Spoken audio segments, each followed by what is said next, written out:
G'day everyone, I know I lied yesterday. I really didn't expect to be on today. But you know how it is.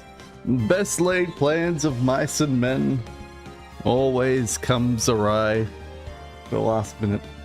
I was even having, plans for like a future stream if I didn't come on today in the afternoon, like I was originally planning. The reason why, the weather caused issues. It's literally about to like storm here and that prevent the stuff that we're going to do today. It is what it is. Maybe another day will happen. Anyway, when we last left off, we were heading into the final day of trials for the Rise from the Ashes case for Ace Attorney Pheonix Wright. It's probably going to be a short stream. I don't imagine this taking longer than 3 hours. I was originally going to play like Iron Lung afterwards, but just haven't had time to set it up. So, gonna be skipping down that. I did try out a Metroid Prime 4 on emulation. It's not quite ready for emulation. I mean, there's some people out there that can get it to run properly and perfectly. I just don't have the energy for a game that I'm not that interested in playing after everything that happened to that game. Specifically, 343 Wright is coming in and completely ruining that game from the ground up. So that's why everyone's gonna be like, oh, you remember that Metroid Prime 4? And everyone's gonna be like, what game? I don't know what you're talking about. There was no 4th Metroid Prime game. It only goes up to 3. They really screwed up. I don't know why they didn't just get the writers back from the original 3 games. It's so easy to write a Metroid plot. You have a Metroid at one end of the system, and you have Samus at the other end of the system, and you have Samus go from that end over here to the Metroid and kill the Metroid. It's super simple. You can have some like shenanigans in the middle with like the Galactic Federation being corrupt, or the pirates being somehow super advanced but at the same time incredibly not advanced to actually stop Samus. Have some Chozo bullshit for fun, simple stuff like that. Oh, it is what it is. Anyway, let's get on with this and finish it off. Final day, trial former. You haven't even heard the drama around 4? Alright, we'll start off simple. Everyone's like, Metroid Prime 4, hooray! Switch 1 release is going to happen like 2 years into the system cycle. And then 2 years into the system cycle, we got notification from Nintendo saying, Metroid Prime 4 was so shit, we decided to scrap the entire game and get Retro Studios in to make the game. Retro Studios is the people that made Metroid Prime 1 to 3, of course, so everyone's like, yay, Retro Studios is going to do it, it's going to be great! And then, of course, over the years of like literally 12 years since they last touched Metroid Prime games, and now all of the talent from Retro Studios has left Retro Studios, so all they have left is the new hires, and new hires are people who are veterans from studios like 343. And if anyone knows 343, they have made the 3 worst Halo games imaginable: Halo 4, Halo 5, and Halo Infinite. So Metroid Prime 4 having any chance of being good was shut down then and there. And then they released Metroid Prime 4, and like the final trailers they show of that Mackenzie character, who is literally, if you ever played God of War Ragnarok, you know how there's the companion character that's always with Kratos. And whenever you get to a puzzle, they go, oh, that thing over there looks like it's an important puzzle. I wonder if you can throw your axe at it. Meanwhile, you've already finished the puzzle and they're still telling you how to do the first part of the puzzle. So, they essentially God of War-ified Metroid Prime, which is famous for having a silent protagonist the entire time, and they freaking put a companion character with it. It's like the same problem that Other M had, except for there's no creativity with it, because it's just literally companion characters for tutorialization. So that's why everyone's like, this is the worst thing ever. Then you add on top of it, they're like, well, instead of having a Metroidvania style layout for the game, we're just gonna put a giant, huge desert and then like 5 levels attached to that desert. And that's gonna be our level design. So there'll be a giant fuck you desert in the middle of the game. It's literally like your level selector instead of, you know, going through an intricately crafted world that you go back and forward on. 1 second, I got a phone call. It was just a scam artist. All good, all good.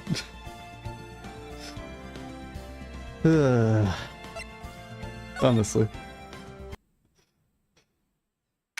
I do want to play it though, just because I want to know how bad it is. I really do. But I don't really want to spend the money on it. Disregard defense lobby number 2. This is defense lobby, alright. But there's no defendant. I've been trying to reach Lana all morning. Where could she be? And where's Emma for that matter? Almost seems as if something's been happening behind the scenes. Edgeworth? Knowing you've already figured it out. Who the owner of the 7x7 ID number is, that is. Well, I have a pretty strong hunch. Looks like I'm not the only one who's figured it out. You know, the only reason this trial didn't reach a verdict yesterday is because there was still room for doubt regarding the ID record. If that number does belong to whom you suspect, then no doubt will remain. After all, he hasn't been officially charged with anything. True, not yet. In any event, once all doubt has been removed from this list, I can call for a ruling. 5 minutes, Wright, and the chief prosecutor, Sky, will be found guilty. But she didn't do it. I figured you'd say as much. That's why I came here, to hear what you have to say. This is the first time he's ever done something like this. Lana's hiding something, and the only way we'll ever know the truth is to draw it out of her. The truth. Everything goes back to the SL9 incident. Don't be stupid, today's the last day of the trial. I do want to say, like, this Ace Attorney, like, lawyer verse that's going on here. It's all corrupt, all the way from the top, all the way to the bottom, man. It's like Edgeworth and Pheonix, right? Like the 2 non-corrupt people, and then everyone around them is like hyper-corrupt, from the police to the prosecutors to the detectives, everyone goddamn corrupt, man. Every single case should be thrown out that was ever, like, verdict on here. The only possibly non-corrupt guy might have been the judge. No, man. But he was clearly so incompetent they made him the judge so that way they could get all the corruption past everything. Oh man, because he had like Von Braun literally forging evidence, allegedly. And then you have the chief of police forging evidence, allegedly. You have the chief prosecutor also allegedly forging evidence. It's just like, how can any verdict stand? Don't be stupid, today's the last day of the trial. We don't have time to reminiscence about the past. That depends on you. If she's found guilty, you'll lose your only chance to find out what really happened. I'll think about it. See you in court, right? The writer started out wanting to make a satire of Japanese courts. Makes sense, makes sense. This is it. If I'm ever going to find out what Chief Gant has in her, it's now. February 25, 10 a.m., District Court, courtroom number 9.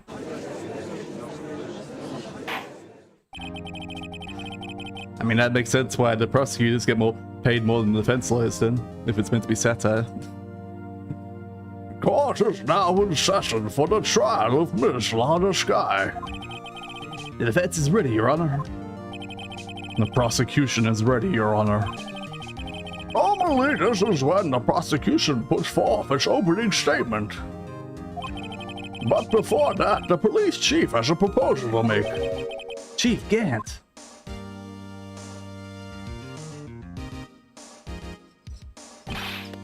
Okay, folks. How's everyone been doing? Hey, Hoochie, been back to the pool yet? No, I've been drowning in enough work as this. Oh, that's a good one.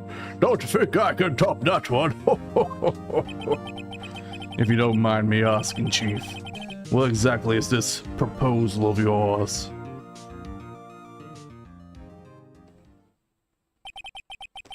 Lana, that is to say, the defendant has asked me if she could speak directly to the court.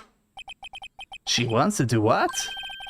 Having heard what she intends to say, I feel she should be granted her request. In the end, it should save everyone a lot of time and trouble.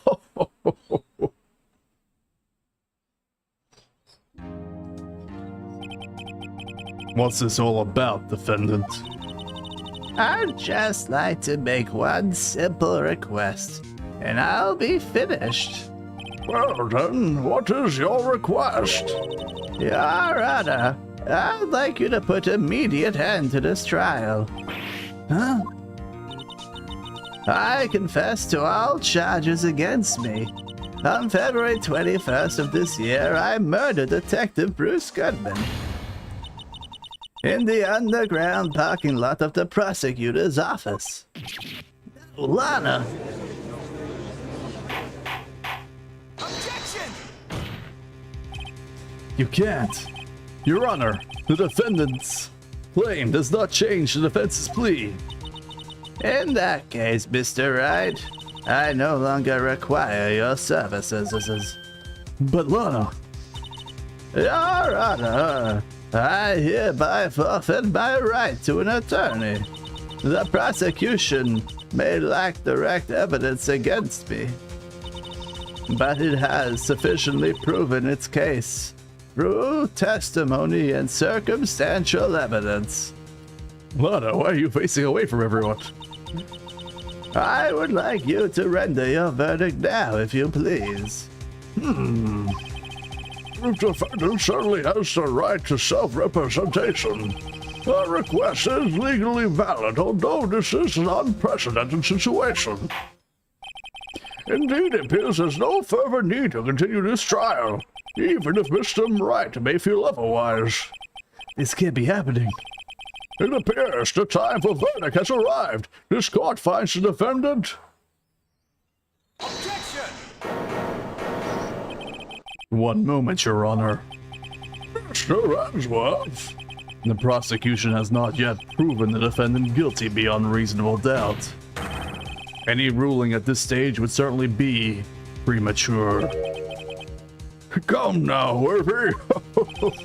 I understand this is a difficult time for you, but why don't you just be a good little boy and keep your mouth shut?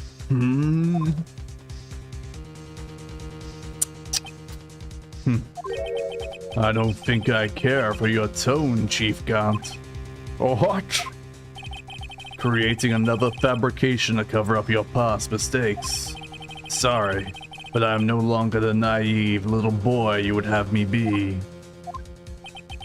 With this sudden confession from the defendant, it's obvious to me some kind of deal was struck behind the scenes. Some kind of deal. Not everyone operates as you do, Worthy. I thought so. Your Honor, the prosecution would like to change its first witness. Oh, to whom? As its first witness, the prosecution would like to call Miss Emma Skye. I request the court hears her testimony. Mr. Answorth, I'm exercising my right to self-representation. I don't think we need to continue. I don't care what you think, Miss Skye. The exposure of truth sometimes results in tragedy. However, no matter how tragic the truth may be, it would be even greater tragedy to avert one's eyes to it. Very well, the court shall grant the prosecutor's request. That's okay with you, right, Chief Gaunt? Worthy, you'll live to regret this. Mark my words. Not that I would ever mock anyone, that is. Miss Emma Sky, please take the stand. Looks like Edgeworth has decided to take the horse by the reins. Now then, witness, please state your name and occupation. My name is... My name is Emma. This is the problem when I give her an old man voice. And everyone else has old man voices and male voices around. Her voice sort of gets drowned out. I guess we'll swap it back to a female voice now.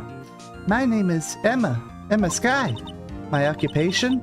I'm Lana's little sister, and I want to be a scientific investigator. 2 years ago, you encountered the serial killer Joe Darkey of the Joe Darkey killings. Is this correct? Yes. I'm trying my hardest to forget about that, though. I'm sorry, but I'm afraid I'm gonna have to ask you to recall those events one more time. Mr. Edgeworth, please remember this trial concerns the murder of Detective Goodman. Is an incident that was resolved 2 years ago really all that relevant? Yes, it most certainly is. Well, okay then. He sure gave in fast. Now, please testify about what happened to you 2 years ago.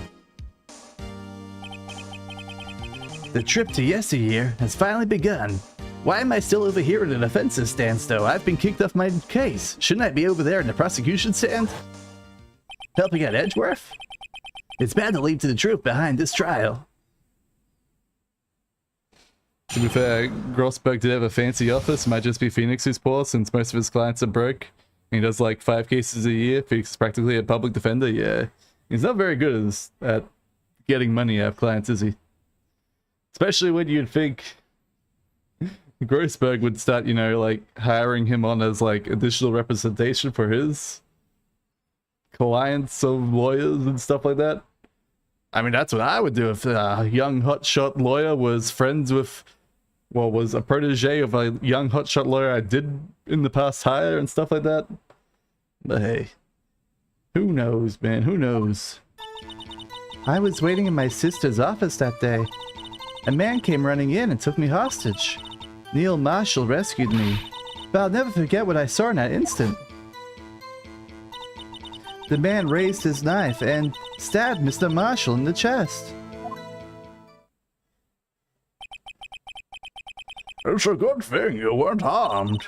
I passed out. I don't remember much. That's understandable. However, please tell me, Mr. Edgeworth, what does this testimony have to do with Detective Goodman's murder? That will soon become apparent, Your Honor. You've got to admire him for his courage, considering he has no evidence. Very well. The defense may begin its cross-examination.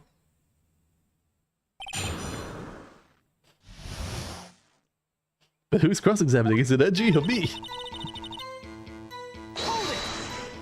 Apparently I am. 2 years ago, the defendant was a detective at the police department, correct? Yes, she was second in command under the Deputy Chief of Police, Gant. My sister. She was the best detective ever. I remember, yes. Deputy Chief Gant and Miss Sky used to be quite the pair. I believe they shared the same office. That's right. I always sit at my sister's desk and dream about playing that organ. He had the organ back when he was only Deputy Chief of Police. Damn. I wanted to play it that day too. The police department and the prosecutor's office held a ceremony that day. Lana promised to take me to dinner after she finished work. A man came running in and took me hostage. A man? Yes, Joe Darkey. He was a serial killer. Joe Darkey was brought in for questioning on the day of that ceremony. We were desperate to get anything on him that would lead to an arrest. When he saw his chance, he fled the room, right? Upon fleeing the room, Darkey proceeded to take the elevator. He must have been in a panic because the elevator was going up. Then he ran to Sky and Gant's office. There was a lot of noise coming from outside, so I opened up the door to have a look. And that's when I saw him. Neil Marshall rescued me. What was the prosecutor doing there? That day, there were 2 people present during the darkie's questioning. Deputy Chief Damon Gant and Prosecutor Neil Marshall. I almost forgot about Gant. Neil Marshall had just received the King of Prosecutors Award. And young and dedicated, he went straight to the questioning room after the ceremony. I assume that would also be why he was first to run after Darky. When Darky grabbed me, I thought I was good as dead. That's when Prosecutor Marshall came running in. I don't clearly remember what happened then, but I'll never forget what I saw in that instant. Can you tell us about that? Mr. Marshall jumped on Darky just then. The lights went out. The lights? It was just about this time of year. There was a terrible storm going on and a lightning struck nearby. So the electricity went out. Wait a minute. If it was pitch dark in that room, you shouldn't have been able to see anything, right? Right. But just then a big lightning flashed again outside. And that sudden flash left an unforgettable image, the seed in my mind. I see. I told the detective about what I saw then. The detective? Yes, Detective Goodman. He was in charge of the case. Detective Bruce Goodman? The victim? So you spoke with Detective Goodman about this 2 years ago? Yeah, that's what's so scary about this trial. And you told Detective Goodman about what you saw? Yes, but at the time, the words just wouldn't come out. That's why I drew a picture. A picture? Yes, I think I heard this mentioned before. Mr. Wright, have you heard enough? This picture the witness drew, I believe it has a very important meaning. But the list of evidence I was given 2 years ago didn't contain a picture.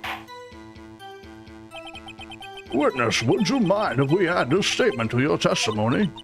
Yes, Your Honor. I drew a picture of the scene, but it seems to have been lost. You drew a picture of the scene? You witnessed, right? Yes.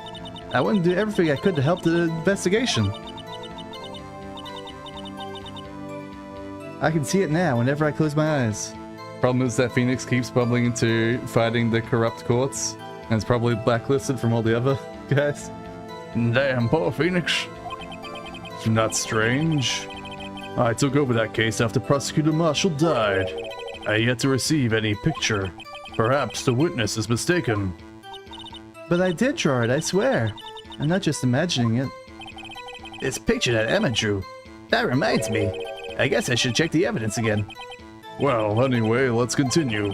The scene imprinted an image on your mind. Can you please describe it to us? The man.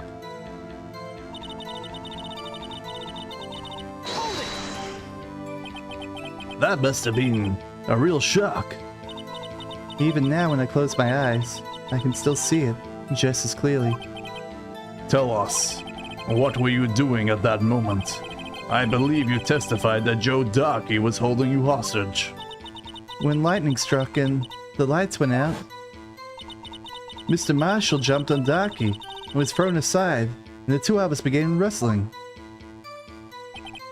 I'm pretty sure I was watching them. Emma doesn't have any reason to lie, but Lana sure does. I need to get Emma to tell me as much about this as you can.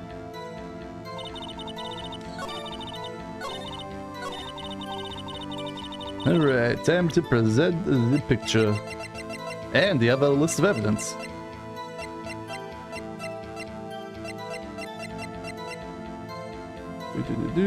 Presento. Mr. Edgeworth. This little girl put all her heart into drawing that picture. And yet, you would insist on denying its existence? Huh?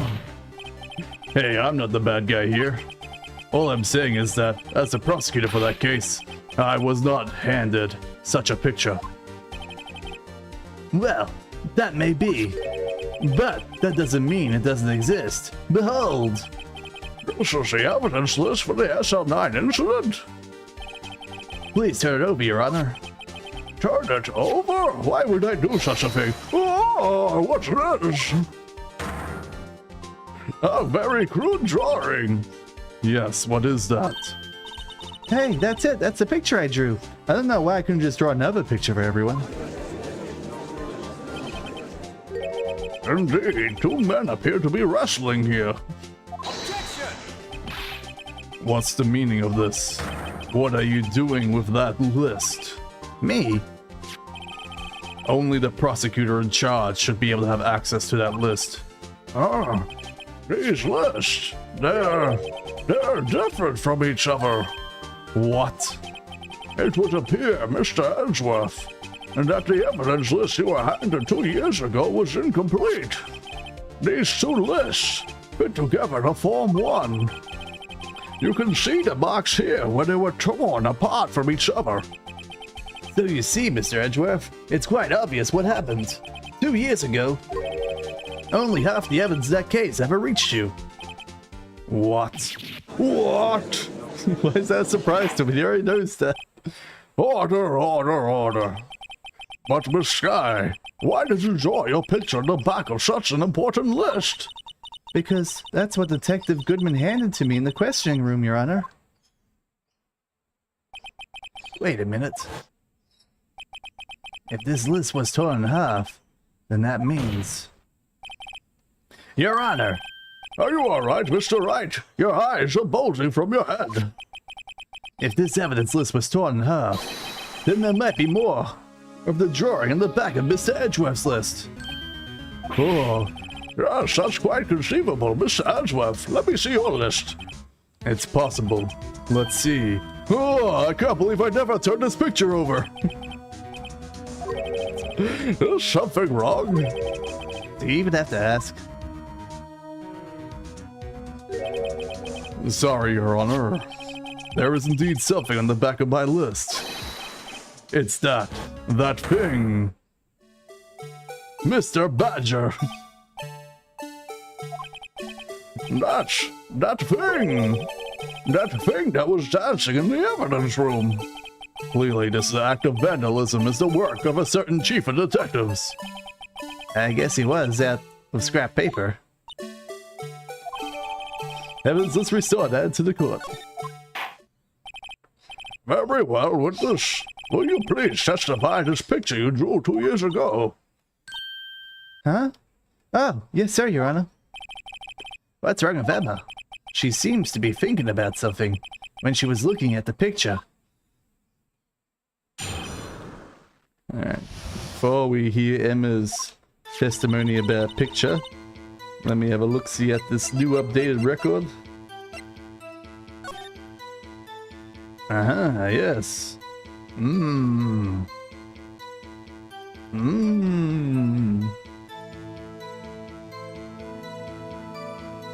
Yes.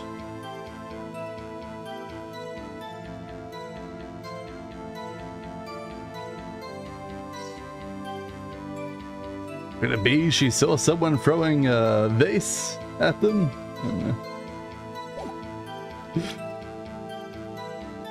I wish I could see like the front of the list. But apparently I'm not allowed to see the front of the list. So that means clearly this, right? Look, it's got 3 duvets to it. And if that ain't 3 duvets warped by the child of a young mind, I don't know what is. Anyway, This picture I drew 2 years ago. it's also weird that I hadn't printed out multiple copies of the list. Yeah, I know, right?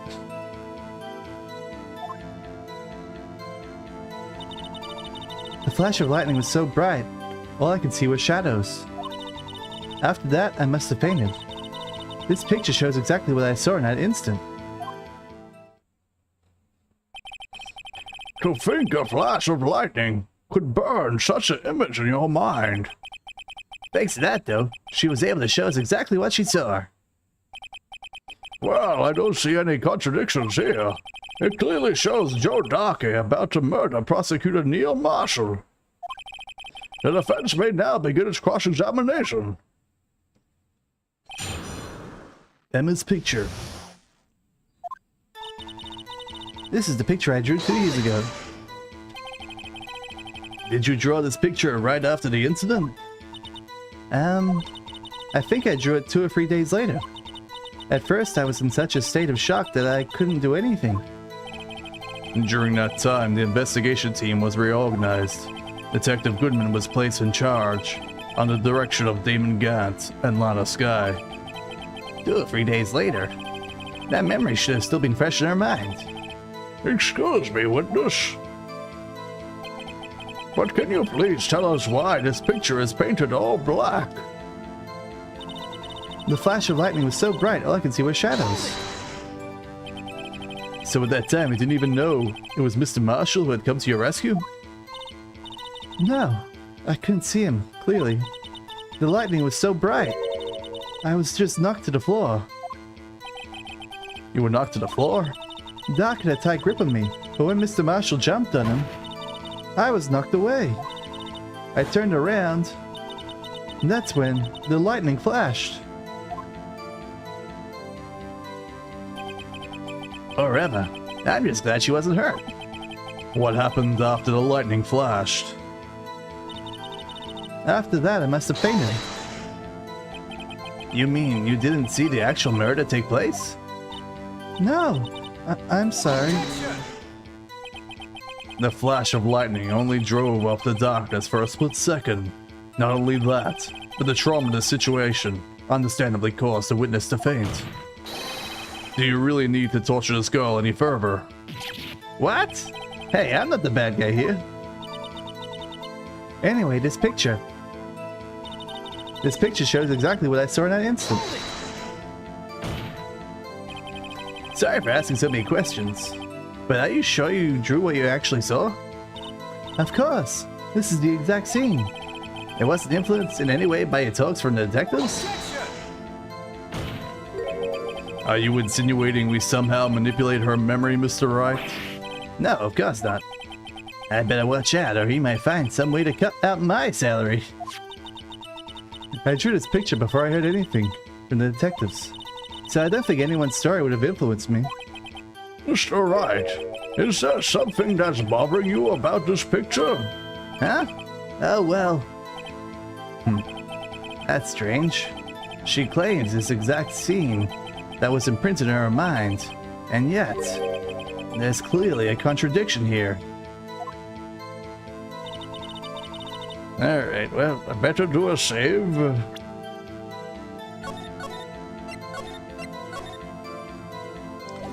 And then we'll try and work out what we're meant to present here.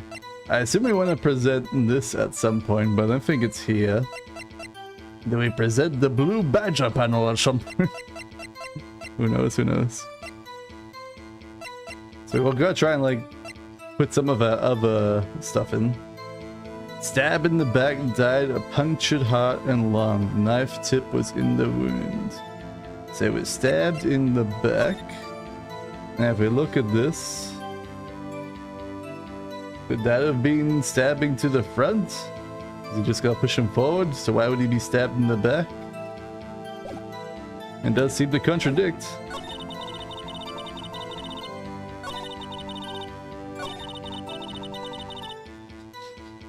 I assume I presented here, I guess.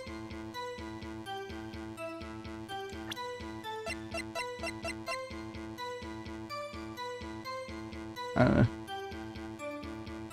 That's me anyway. What else we got? I could possibly put.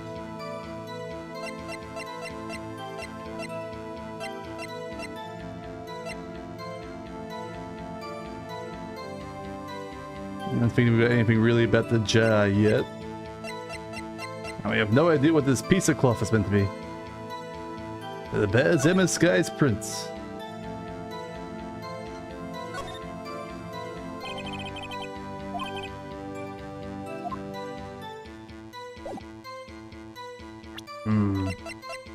I'm thinking this. It's the only thing I can think of. I don't see anything else that leads to contradictions. Objection! I hate to be the bearer of bad news, but this picture the witness drew contains a blatant contradiction. What? But I still remember it like it was yesterday. Mr. Wright, perhaps it would be faster if you simply pointed out this contradiction for us. What part of this picture contradicts the autopsy report?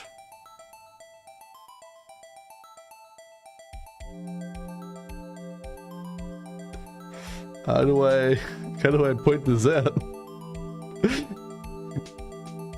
The fact that he would be stabbing in the front, I guess. So I guess I'll be pointing this side here, maybe? I don't know.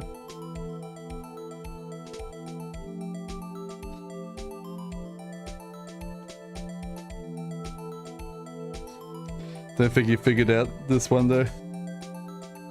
It's not about the front? Oh, okay. Maybe it's about this already being broken.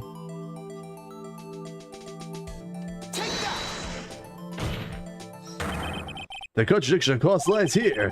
Take a look at the knife the man is holding. If you look closely, you can see the tip is broken. Even I don't have to look that closely to see that, Mr. Wright. But Mr. Wright, look at the evidence. See the murder weapon? Its tip's broken too. If I recall, the tip of the knife was found broken off in the victim's body. That was a conclusive piece of evidence that proved Joe Daki was the murderer. I'm afraid it's not so simple, Emma. And where, pray tell, could you possibly see a problem? It's obvious, really. The victim suffered a single stab wound to the back. If the victim was only stabbed once, then the murder weapon should not yet be broken. Oh, what is the meaning of this? I mean, clearly the girl just drew what she could for a knife. She doesn't know how to draw a pointed part for a knife yet. I don't know, man. Perhaps the knife was broken beforehand. Sorry, but I'm afraid that's not possible. The tip of the knife was found inside the victim's body. If it was broken beforehand, it couldn't possibly wind up in there. That's right. But what does this mean? The tip of the knife was undeniably discovered within the victim's body. The only possible explanation is the witness's memory is mistaken. That's why I asked her so many times if she was sure she remembered correctly. I believe you were annoyed at the time. But she was sure she remembered correctly. But there's no other way to explain this inconsistency. Not so fast, Mr. Edgeworth. There's another explanation. Have you forgotten already about a little something called falsified evidence? You're treading on thin ice, Mr. Wright. All I'm saying is that broken knife tip might be the piece of evidence that was forged. You can't deny the possibility. No! Order, order, order. Are you saying the investigation was really corrupted? Your Honor, please allow me to once again go over the events that took place the day of the murder. The police department and the prosecutor's office were holding a ceremony that day. After receiving the King of Prosecutors Award at the ceremony, Neil Marshall questioned Joe Daki along with Damien Gaunt. And during his questioning, Joe Daki fled the room. Prosecutor Marshall chased after him and was killed by Daki. It is my belief that somewhere in this story, there is a lie. I'm not lying. The man was really holding a broken knife. If that's true, then there's no other way around it. This could not have been the actual murder weapon. There must have been another broken knife. What are the chances of there being two broken knives? Another broken knife besides Joe Daki's? Could there have really been one? Emma is mistaken. There is another. What is this? Star Wars? If the witness is adamant about the accuracy of what she saw, it can't just be explained by a simple observational error. Mr. Wright. In this instant, Emma really did see a broken knife. I assume, then, that you have some information about this other broken knife. If so, please feel free to enlighten us. The murder weapon was already broken prior to the murder. There's only one way. Take a look at this. The real murder weapon.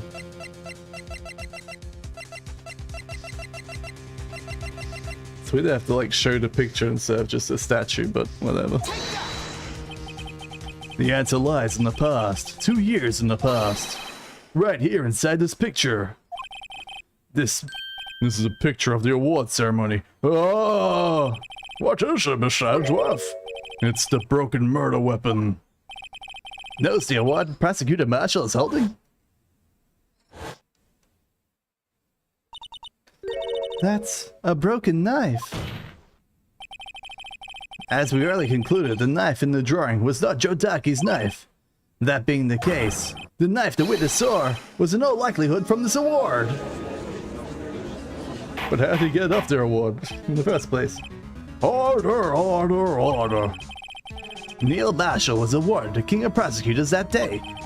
As an award, he was given this broken shield and knife. When he chased after Joe Daki, he pulled out this knife. Being a prosecutor, he did not carry a pistol. This broken knife was the only weapon he had in this dangerous situation.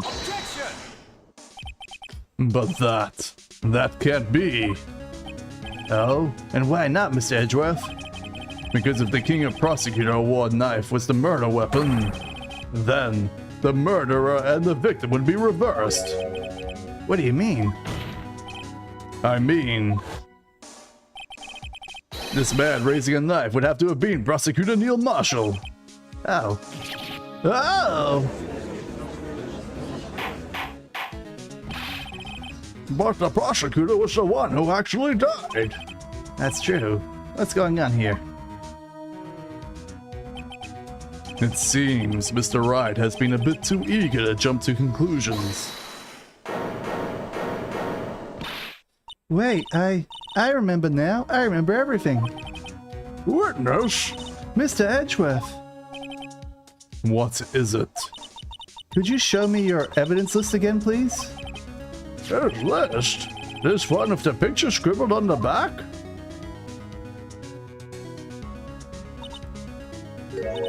I knew it. This picture. I'm the one who drew it. What? You drew that? That's right. The list wasn't torn in half at the time I drew this picture.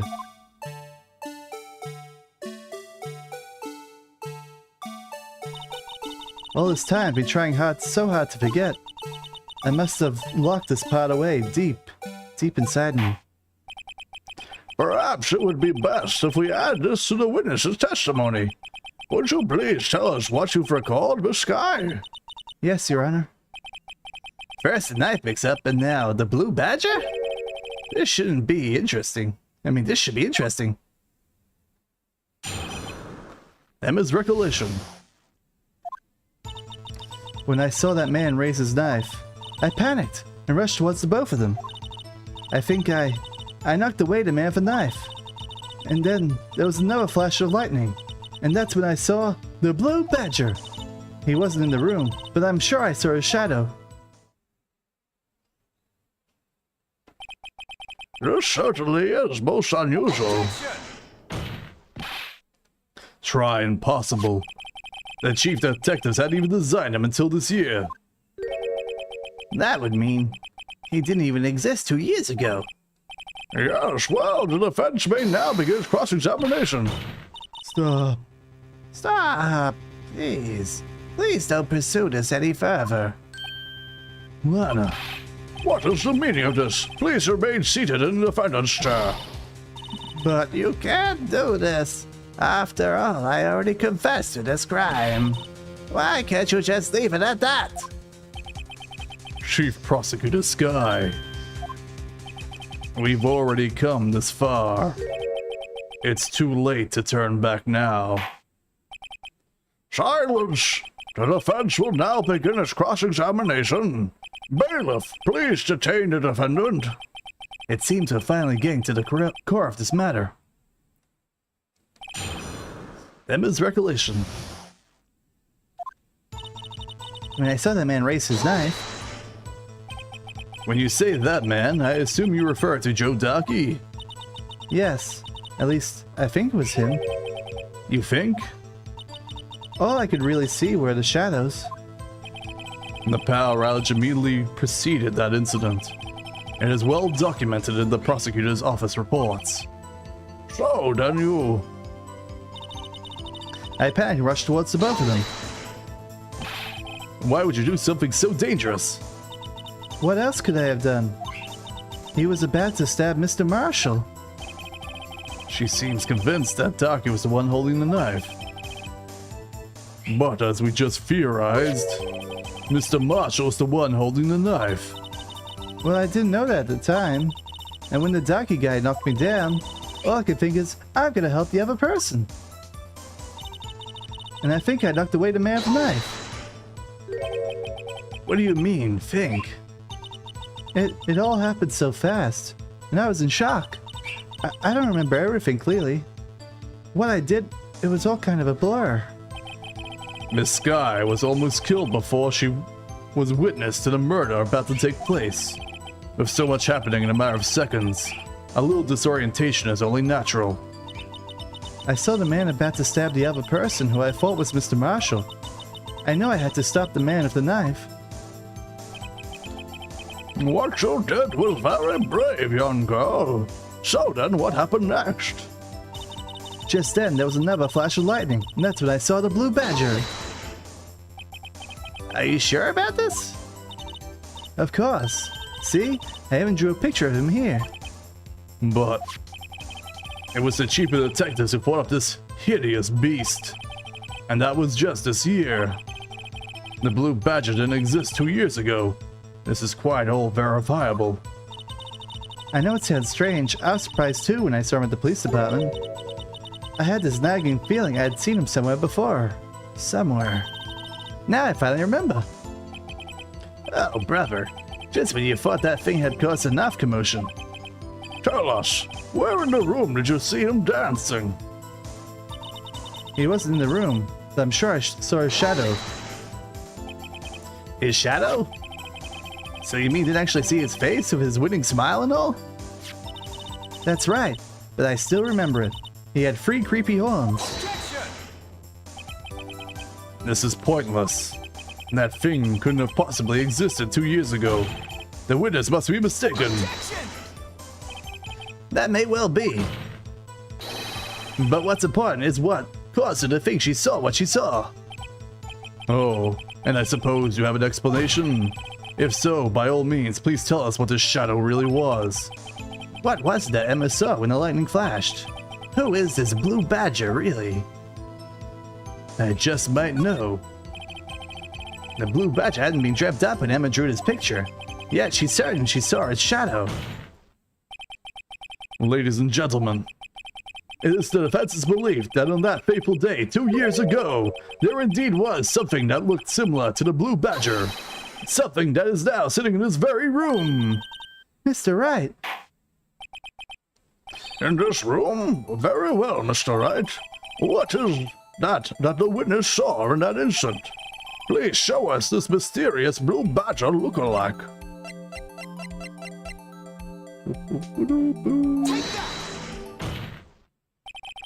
The mysterious blue badger was in fact this.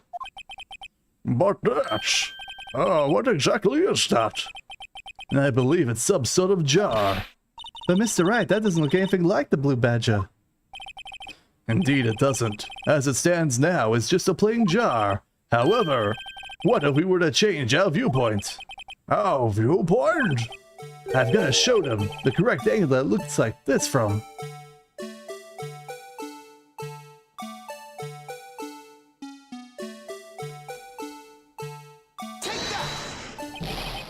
What do you mean that's not right? Objection! Allow me to remind the defense in this case hinges on the witness's drawing. If Mr. Wright can't match the shape that the witness drew, we cannot accept his claim. I've got to find just the right angle. Maybe I should rotate it vertically a bit more, or horizontally. Come on, Mr. Wright, you can do it. I've just got to show them the correct angle to look at this from. How was that not right, man? How was that not right? Was it not like up enough or something?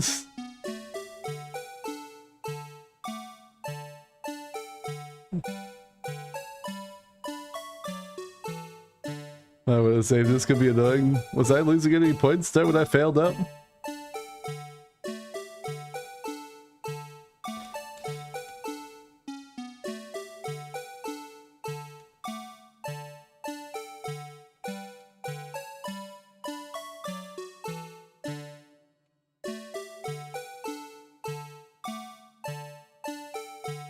Is it meant to be this way? I mean, maybe I could have like the smile of blood on it somehow.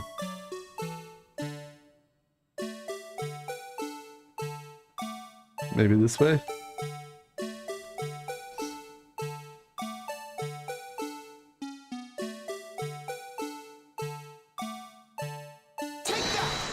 Is that the correct one? No, it's still not right. God damn it. Doesn't look like I'm losing anything every time I make a mistake there.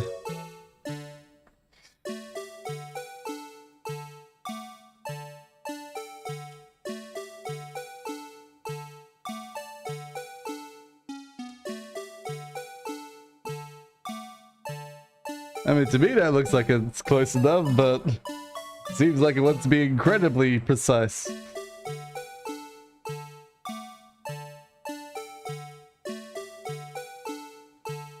We go the opposite way.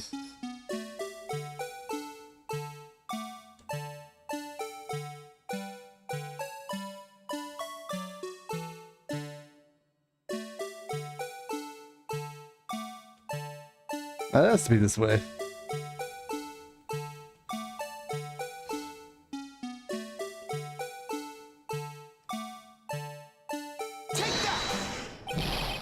Ah.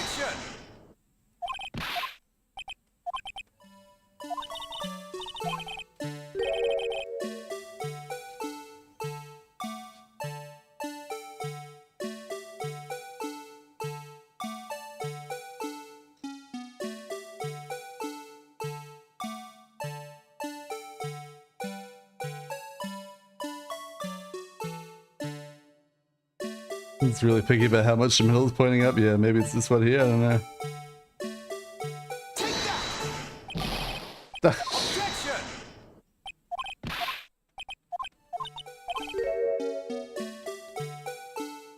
It's far too picky, I tell you. Far too picky.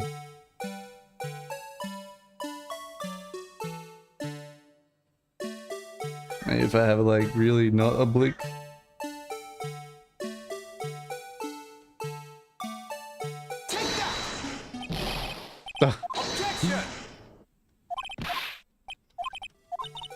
Goddamn blue badger vase, sir. I'm gonna look it up.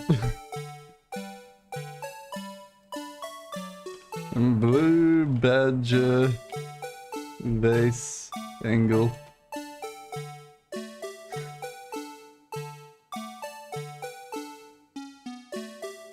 Alright, I got an 18-second video, man.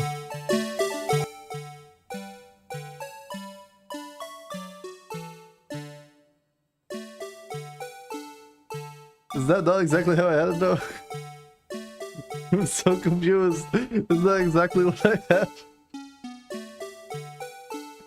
I'm so confused by this, man. Isn't that exactly what I had?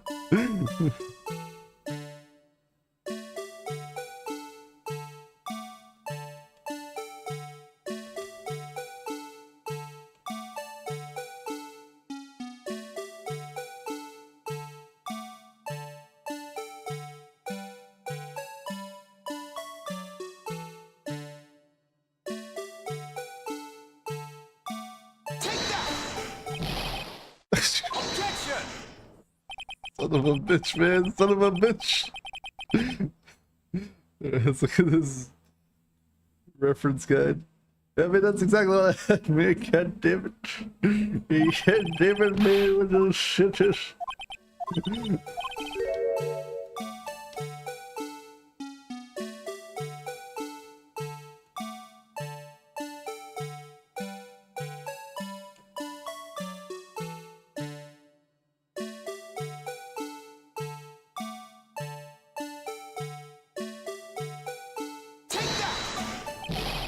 Oh, come on! Objection! Kill me now, man. The hardest thing in the whole game, man, right here. Hardest thing in the whole game.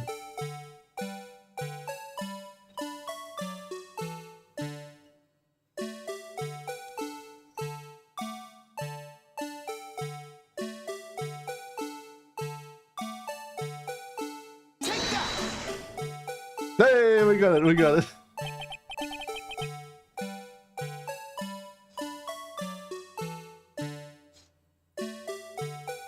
Can't believe it, man. I can't believe it. I freaking showed the same picture like 4 times to the man. That's stupid. My god! No one can possibly deny this jar's resemblance to the blue badger. So stupid, man. So stupid. No! No, it can't be! Freaking blue badger, man. Order, order! The defense has proven its claim. The mysterious blue badger witnessed the day of the crime was actually this. Although we all enjoyed Mr. Wright's dramatic performance, one question remains. What's your point? What do you mean?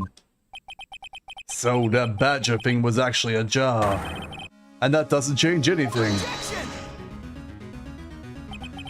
I'm afraid that's where you're wrong, Mr. Edgeworth. You see, this changes everything. Indeed. Very well then, please tell us. What's different now that we saw this jar? The murderer. Allow me to take these in turn. At the moment of the murder, the witness saw this jar. At a very specific angle, I might add, Mr. Wright. Yes, well knowing this, where could she have seen this jar? Where? The location of this jar is shown in the picture taken the day of the crime. It's on the shelf in the office of Damon Gaunt. Objection! But the body was found lying near Lana Sky's desk. The witness testified herself. Objection! Yes, and these two facts reveal what actually transpired. You see, the struggle between Docky and Marshall did not take place in Lana Sky's office. It happened on the other side of the room, in Chief Gant's office. Objection! Are you implying the murderer moved the victim's body from Damon Gant's office to Lana Sky's office? Yes. Why would he do that? There's no reason. Exactly. If there wasn't a reason, he wouldn't have gone through the trouble.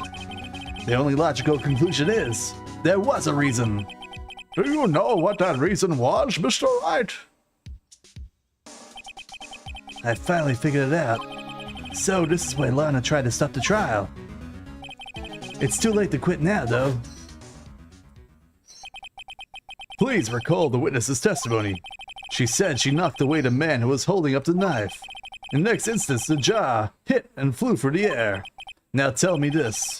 What could have sent the jar flying? That would have to have been the impact the man made when he was knocked into the wall. Ladies and gentlemen, if I may draw your attention to this picture one more time. If the man was knocked in the direction of the shelf of the jar he was sitting on, then what would he have hit? Oh! Ah! The suit of armor, holding a very sharp and dangerous-looking sword. Yes. And since the man who was knocked into the armor was carrying a broken knife, he would have had to have been Neil Marshall, wielding the King of Prosecutors trophy. No, Mr. Wright, you can't possibly be thinking. Yes, there is another possibility of what actually transpired in that room. Another possibility. Of course, the perpetrator would have no idea, but nevertheless. I don't know if I can go through with this. Mr. Wright, what is the matter? If events took place as the defense theorizes, then the outcome is obvious. In that moment, assuming the man Emma Sky knocked away was actually Prosecutor Neil Marshall. Ugh.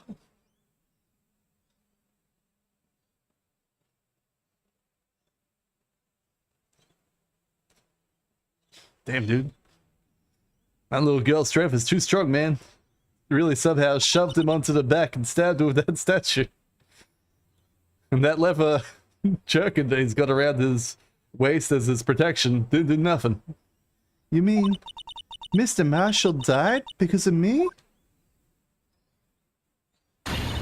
No! Thud.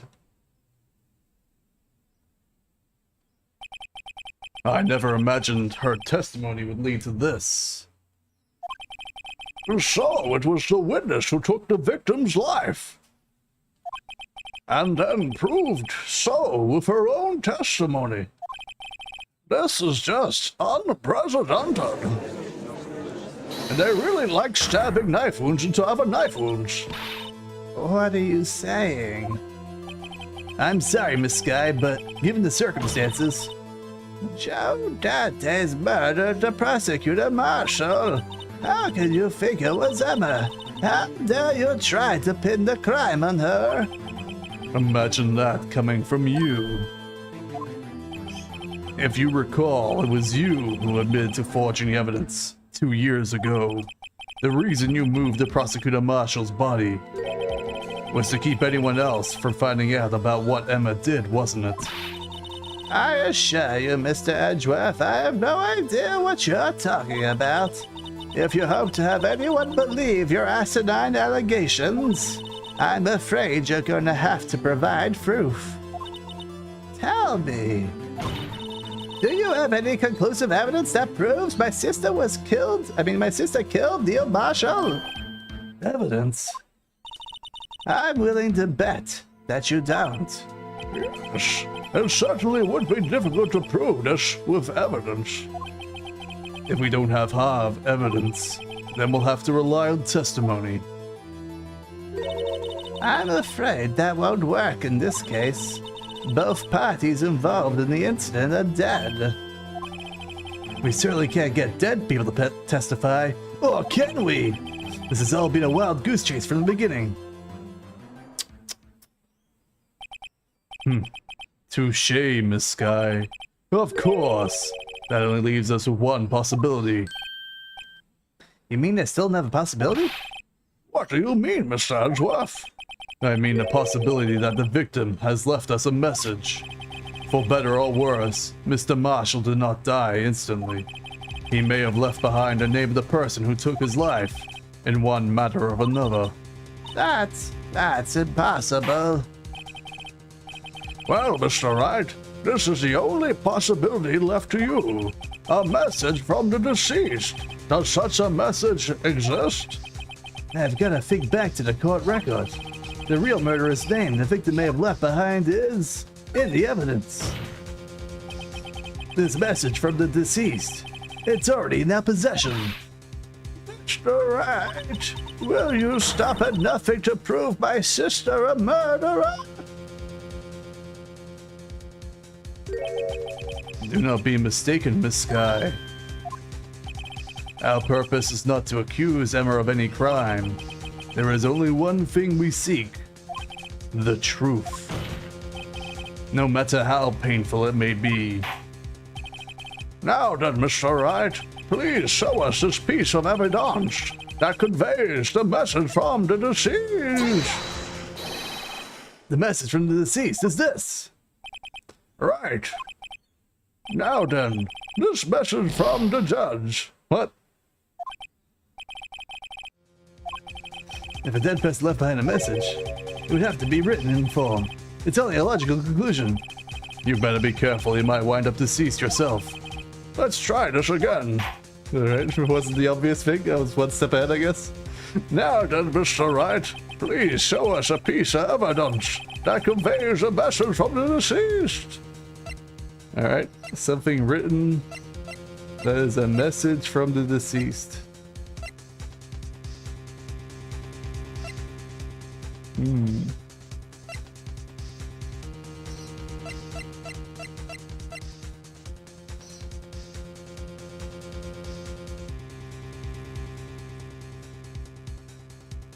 Would that be a message from the deceased? I don't know.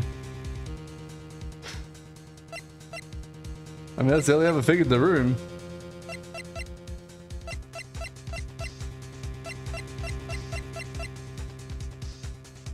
Unless he's left a message on here somewhere.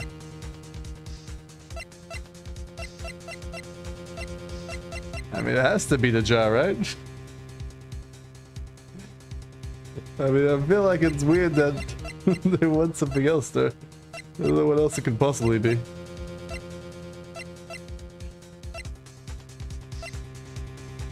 I don't think there's anything in here that's a message.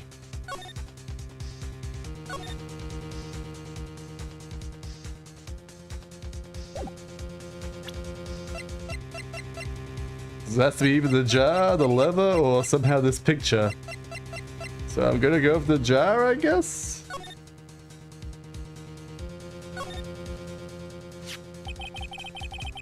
The document states contained blood for the incident. Only fragment could be found. Chief's office still has lines remaining on it.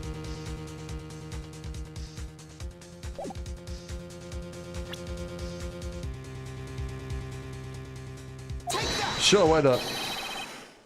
This message left by the deceased. This is that blue badger from before, right? Oh, he's gotta speak the killer's name. If that thing could, I'm sure it would. It looks like everyone's forgotten this is just a jar. A message was left here on the surface of this jar. What do you mean? If you look closely, you can see a faint trail of blood in this jar. It looks like someone's wiped the blood away. Yes, but notice. For some reason, the blood on some of the fragments was not wiped away. Yes, there's a line here drawn in blood. So what you're saying is these dots were once lines. Prosecutor Marshall did not die instantly. He used a few precious moments left to leave a message behind. One that someone would apparently wipe away. The blood must have seeped into the jar where the lines changed directions. Precisely so. All we need to do is connect these points, and the victim's message will become apparent. Quickly forge evidence that he wrote Larry Butts. Yep. No. Mr. Wright, what kind of message did the victim leave for us? Your Honor, I believe these bloodstains will reveal the answer. I've got to connect these dots to make letters. There's only one thing the victim would have written in these circumstances. His murderer's name. Alright.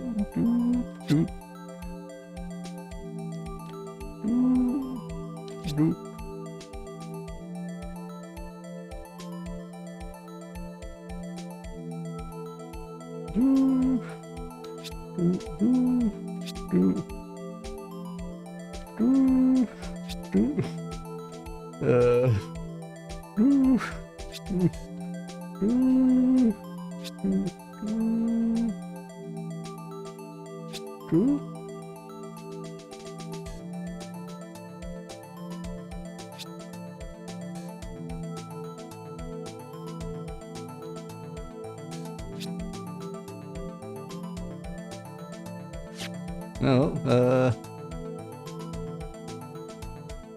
I guess that's right. What do you think? I came up with this message. Yes. I feel I'm teaching handwriting to a student who's all thumbs. I'm gonna do a save. Goddamn. Connect the dots. You got one line wrong? Yeah, I think I did. I think you should make him write out, I won't do it again 100 times. I never was much good at handwriting. I guess I'll check the court record.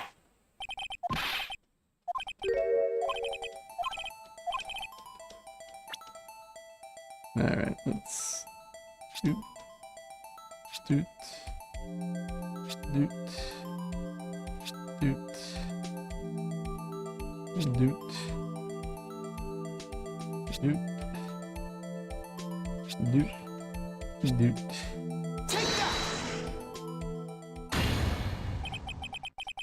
It's a defense attorney's duty to prove their client's innocence. That's why. All I've been thinking about is saving Lana. After all my efforts, I never thought it would turn out like this. Emma. And so this is the final message Prosecutor Marshall left behind.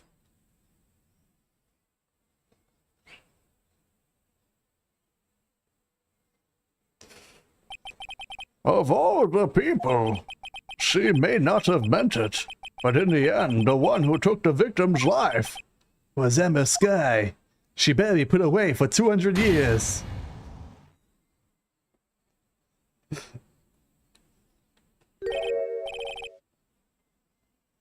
See, Worthy, can't I say I didn't warn you? Chief Gaunt. Do you understand the implications of what you've done? What? What are you talking about? 2 years ago, Joe Darkey was sentenced to death. He was convicted because of his final murder. I believe you were the prosecutor in this case, were you not? Ugh. Yes, Worthy. Because of you, an innocent man was sentenced to death. Not only that, but you used false evidence to ensure his conviction. Ugh. Ah. But Joe Darkey really was a serial murderer. That's undeniable. I'm afraid that's not important. Didn't you know we are defenders of justice? What? We're merely keepers of the law. Sentencing a man to death is no light matter. Even if there wasn't any cover-up or evidential forgery, ultimately the responsibility falls on the prosecutor in charge. Despite what anyone might say, this fact cannot be denied. What's going on in the prosecutor's office? They might have a sent an innocent man to his death. How could he just stand there like it wasn't his fault? Order, order, order!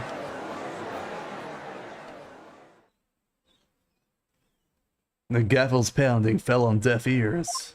Unable to settle the crowd, the judge declared a recess. Where this trial is heading, no one knows. To be continued right now. You took the top of the A over to the M. Well, I was, just connecting it all freeform like. It still was pretty obvious that was like Emma, He was just going M and then connecting the A up to the A, very quickly. As you would if you're a dying man, in my opinion, but, apparently dying men have very good diction with their writing. They're known for being incredibly legible. And very sane of mind. February 25th, 12:06, District Court, Defendant Lobby Number 2. Sorry, Edgeworth. I didn't mean to get you in trouble. Don't worry about it. This is my problem, not yours. Hope I'm not interrupting anything, pals. Oh, I guess I am. I'll come back later. Wait, Detective Gumshoe. What is it? You've got a lot of nerve, pal, making a detective run around while on duty. On top of that, you called me here. I've seen happier people at funerals. I take it Lana's having you run errands again? Let me tell you, this is the last time, pal. Here, she asked me to give you this if there was a break in today's trial. Evidence law. Is that like a children's book? Is that Sherlock Holmes? Is a kitty cat or a duck? Evidence law? Edgeworth was talking about this just the other day. He was? I don't remember that. The rules of evidence law. Right. You must know the 2 rules of evidence law. Rule 1. No evidence shall be shown without the approval of the police department.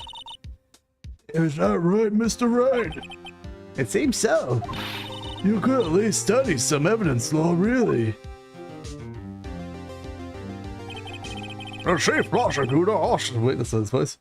Chief prosecutor also wanted me to give you a message. A message? She said if you're planning to take him on, you're gonna need this book. Him?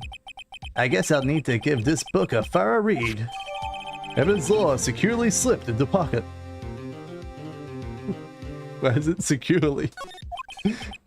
Doesn't look like that book will do you any good now, though. All that's left now is the chief prosecutor's sentence. That's where you're wrong, Detective. Huh?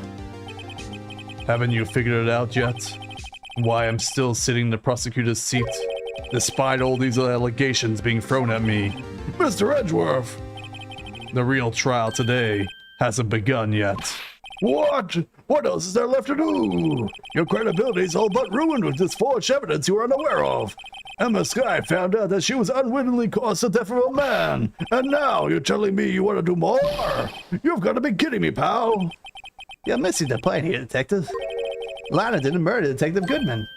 What? She merely stuck a knife into his dead body. That means the real killer is still out there. What? And we're going to expose him, no matter what it takes. This case has hurt too many people, and now it's time to bring it to an end. February 25, 1252, District Court, courtroom number 9. The audience loves serial murderers who get away with their crimes? Absolutely. I mean, there are so many more things you gotta question about, not just like a serial killer being allegedly murdered who could have been innocent. Like, his final victim was the only one that had any real evidence. So we better like chuck him in jail and kill him off straight away instantly. Even though the evidence is circumstantial at best. Court will now reconvene for the trial of Miss Lana Skye. Mr. Edgeworth. Yes, Your Honor. The inquiry committee is planning to impose harsh penalties for your actions. Thank you for the news, Your Honor. Yes, well, normally this is where the prosecution calls for a witness. But, this isn't easy to say. You see, there's some concern that you, Mr. Edgeworth, may have, Struck a bargain? You think I may have manipulated the witnesses? I didn't say that. It's just to see everyone has been talking and... Very well, Your Honor. I have a solution. A solution? That being the case, the prosecution will allow the defense to call forth all further witnesses. What? But there's no precedent for what you're proposing. That's usually what happens in reality. Undeniably, this is an unusual arrangement, but a very effective one. It would prove that I haven't struck any deals with the witnesses. Well, Mr. Wright, what do you say? Unbelievable. Edgeworth has found a way to continue the trial. Very well. The defense accepts the prosecutor's proposal. That is settled. The defense may now call forth the next witness. Mr. Wright, you do realize this is your last chance. If you call the wrong witness, this trial is as good as over. The defense calls... The defense calls a save file, that's what it does. Titan's finally come out to bring the real murderer. Alright. Damon Gant. The defense calls Damon Gant to the stand. Damon Gant? What does he have to do with anything? As the defendant's partner 2 years ago, Mr. Gant has first-hand knowledge of the crime. I feel we should hear what he has to say about it. As luck would have it, he still could be in the courthouse. He would also be the least likely to have been manipulated by me in any way. Wouldn't you agree, Your Honor? True. All right, bailiff, please escort Mr. Gant to the stand. Witness, please state your name and occupation. What is this, some kind of practical joke? I was just on my way to lunch. Your name and occupation, sir. Worthy, are you sure you want to do this? Your name and occupation. So you want to play hardball? please, Mr. Gaunt. Fine. My name is Damon Gaunt, and I'm the acting chief of police. Acting? Now then, Chief Gant, the court requests your testimony. Oh, righty-ho. What's with the grim face? First, let's clear up this SL9 incident. Oh, you mean the time when Lana's sisters murdered the prosecutor?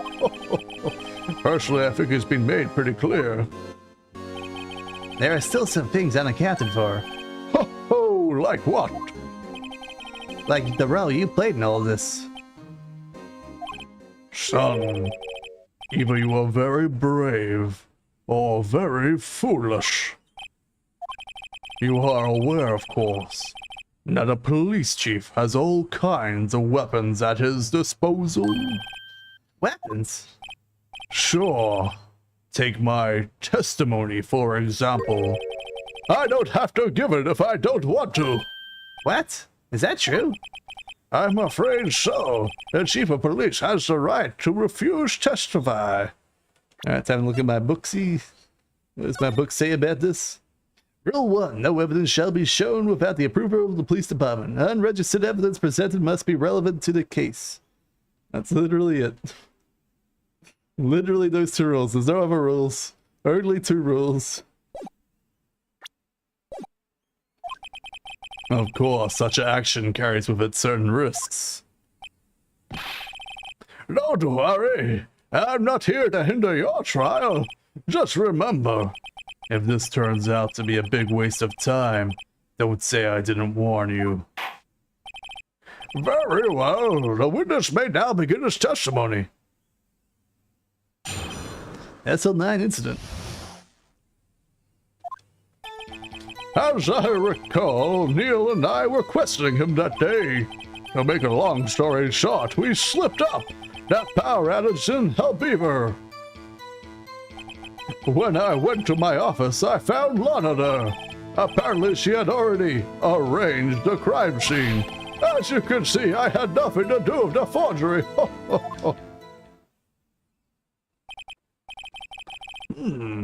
Is that when Darky was arrested? Him. He was lying on the floor unconscious.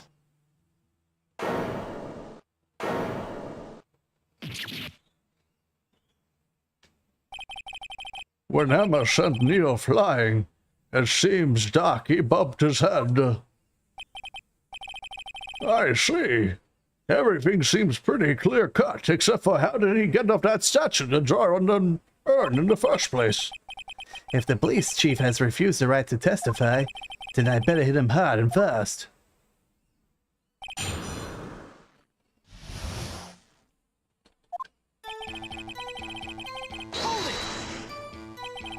As I recall, a ceremony was held at the police department that day. Yes, that's right. I guess you could say I'm a workaholic. After winning his award, Neil was all fired up as well. I guess that's probably what spooked Darky and made him run away like that. Was the defendant Lana Sky also present in the room? I don't quite remember. At the very least, she wasn't there when Darky ran for it. To make a long story short, we slipped up. So the 2 of you ran immediately after him, right? That's right, but Darky made it to the elevator first. So Neil and I split up. He went upstairs and I went downstairs. I guess you could say he got lucky. What's this about a power outage? Oh, that. The elevator stopped all of a sudden and I got the shock of my life. Well, probably not as shocked as Neil is when the knife went through his heart, though. That's not funny. When I went to my office, I found Lana there. Could you tell us what you saw? It was a shocking sight. Neil and that serial killer were laying in a heap on the floor, all tangled together. Somehow a knife was on top of him. Darky was also laying unconscious, collapsed on the floor? Yes, apparently hit his head and was knocked out. Next to them were those 2 poor girls, Lana and Emma. Lana was cradling Emma in her arms. Looking back now, She must have already known what her sister had done. Apparently, she had already arranged the crime scene. How can you know that? Because of the victim's body. It had already been moved. So that means you found the body near Lana's desk? That's right. I think you said earlier it was my suit of armor that really stabbed the prosecutor. Yes. Anyway, as you can see, it had nothing to do with the forgery. So you're saying that forgery had already taken place by the time you arrived at your office? Exactly what I'm saying. I can understand how Lana must have felt, but moving a body and hiding evidence are inexcusable, no matter the circumstances. Is that how it really went down? Staring at the victim. Staring at the witness won't do you any good, Mr. Wright. If you're going to stare at anything, you're better off staring at the court record. Worthy. Always a smooth knocker, that one. But which piece of evidence? It ties Gant to the forgery. Lana did admit to forging evidence, but that can't be the whole truth. Somehow I've got a thing to link Gant to the incident. Alright, what do we got? We got evidence law, piece of cloth, the fact that the list was torn in half and found at Gant's desk. That's probably the biggest one.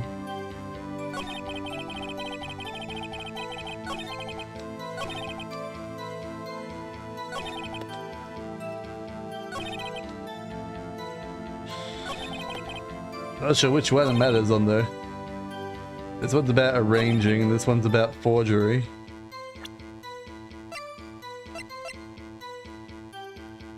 I guess this one? Just do a quick save in case we mess up like 3 times in a row or something.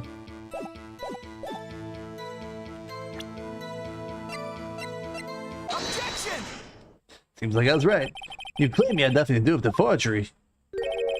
But I'm afraid that's a claim you cannot back up. Explain yourself. Several pieces of evidence were found in your office. Take this list, for example. That's a list Emma Sky drew her picture on. This was discovered in your desk. Not only that, but a piece of this jar was sitting in your office. Was found inside your safe. It was found where? You see, Chief Gant, these articles of evidence uncovered in your office are both concrete proof that you played upon this illegal investigation. Chief Gant, what is the meaning of this? Oh, here's the defense attorney who may rival Mr. Worthy. So you admitted then that you were involved in the forgery. Who, me? Or do you mean you? Me? Why would I have anything to do with that? Well, you were the one who snuck into my office when you found this evidence.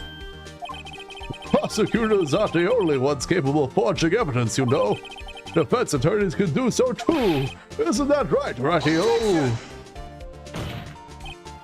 However, Detective Gumshoe was present during the investigation. Worthy, my boy. Not even detectives are exempt from the law. Rest assured, Dick will receive his due punishment. What?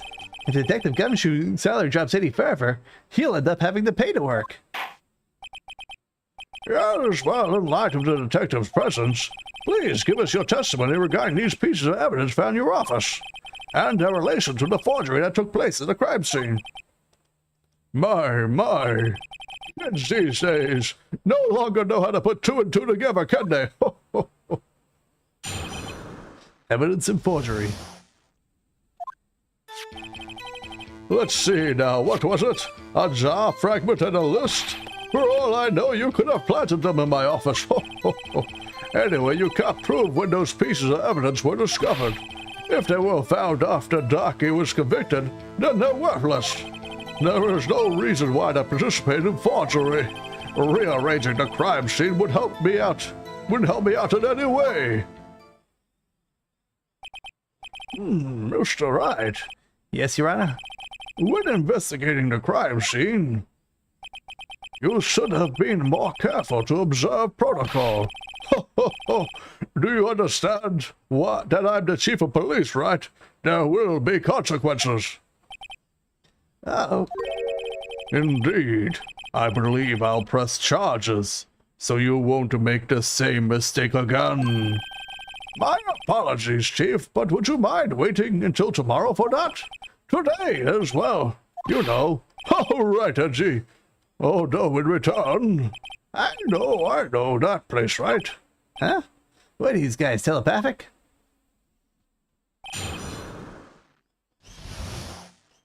Alright. Hold it! I'd appreciate if you stopped making these ridiculous allegations. Yes, you do have a point. You wouldn't have the guts to do something like that. What? I'll have you know, back in my day, I broke into a cattle ranch and tipped. So right, what are you saying? Anyway, you can't prove you didn't carry the evidence in, can't you? If you have proof on the contrary, you're gonna need it later. Later? What are you talking about? What else? Am I talking about when Wright your prints are found? Yes, if they're found inside my safe, that would prove this investigation was illegal.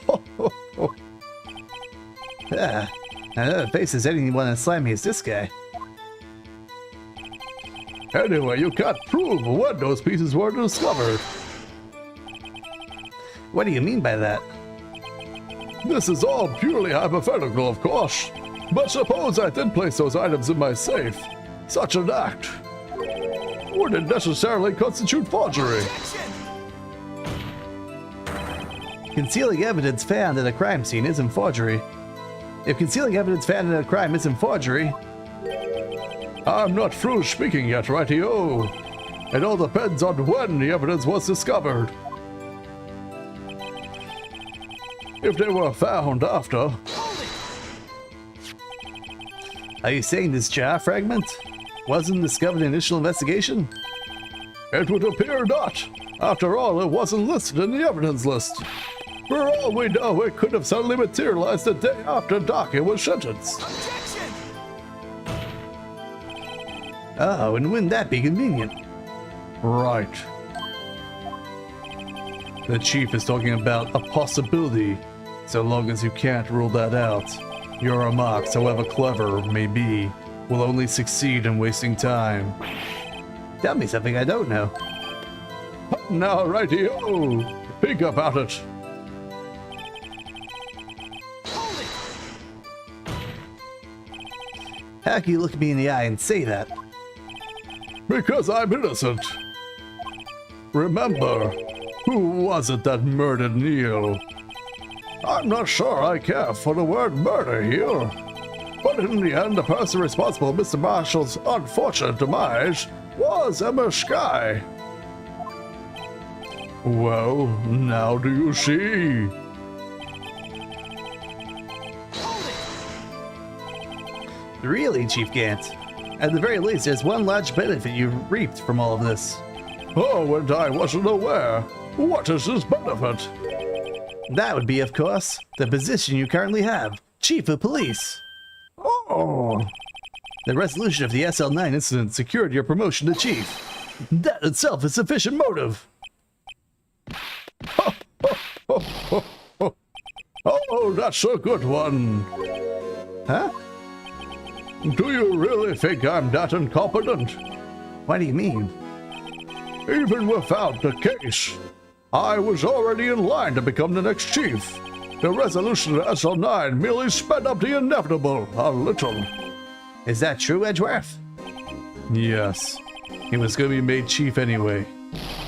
Ah, Be careful when pointing that finger, or you might be the one who winds up being pointed at. So that means there is only one possible motivation for you to commit forgery. If you didn't do it for yourself, then you did it for someone else. Don't be silly, Worthy. You know me better than that. There are only 3 people I look out for. Me, myself, and I. There it is, out in the open now. Uji, would you mind if I change my testimony a little? By all means, please do. I wouldn't be anyone's accomplice if there was nothing in it for me. Hold it! Nothing in it for you? Sorry, but the only person I truly care about is yours truly. That girl, Lana's little sister, was it? If you think I felt sorry for her, then you better think again. You're right. You don't feel sorry for anyone. Be tough on crime and tough on people. That is how I was raised. You seem to be lax enough on yourself, though. That's a good one, Worthy. Could there have been something in it for him? Given his selfishness, would he have helped someone else out? Point out the accomplice. True, you might not help out anyone for their sake, but it would if it benefited you. You might assist someone else. Mr. Wright, it appears you're positively determined to betray the chief, as a nice man who likes to lend people a hand. That's not what I mean. He would give out $50 to people, though. Very well, then. Who is this person you believe Chief Gant helped to forge evidence? Take that! Chief Prosecutor Lana Sky, the defendant. I believe it's quite obvious in light of circumstances. Emma Sky fell victim to an unfortunate series of events. Lemony Snicket's unfortunate series of events. Who would want to help her more than her own sister, Lana? And as for Chief Gant, he would also have a reason to help Lana if she asked him to. That reason, of course, is self-profit. Self-profit? What do you mean? After the SL9 incident was resolved, Lana Sky was appointed chief prosecutor at the prosecutor's office. The person who arranged his job change was you, Chief Gant. But how would he profit from all of this? He would be able to use the chief prosecutor as his puppet. Essentially, he would acquire unchecked authority over all investigations. Do you mean to tell me that despite the chief's formidable appearance, he plays with puppets? Oh, wait. You must mean puppet as in someone forced to do his bidding. Never mind. Admit it, Chief. You assisted Lana Sky in forging evidence. Your motive to appoint her as chief prosecutor so you could control her. Righty-o, my boy. You have quite an active imagination.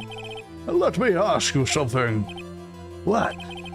Do you have any proof of this? That I controlled Lana? For example, is Lana testifying that I've done such a thing?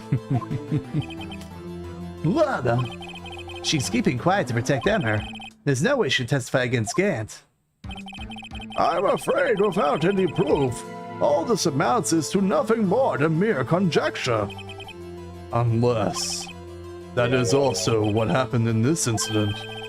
This incident? Which one would that be?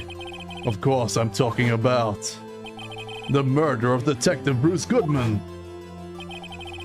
The chief prosecutor has been acting strange throughout this whole entire trial. Almost as if she's being controlled. I mean, someone has been controlling her. Worthy, you better watch your tongue. I wouldn't want you to get hurt. Just what do you mean?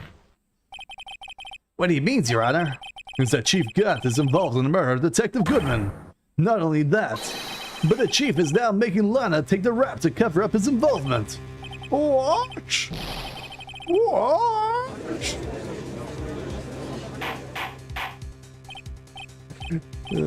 Order, I said order.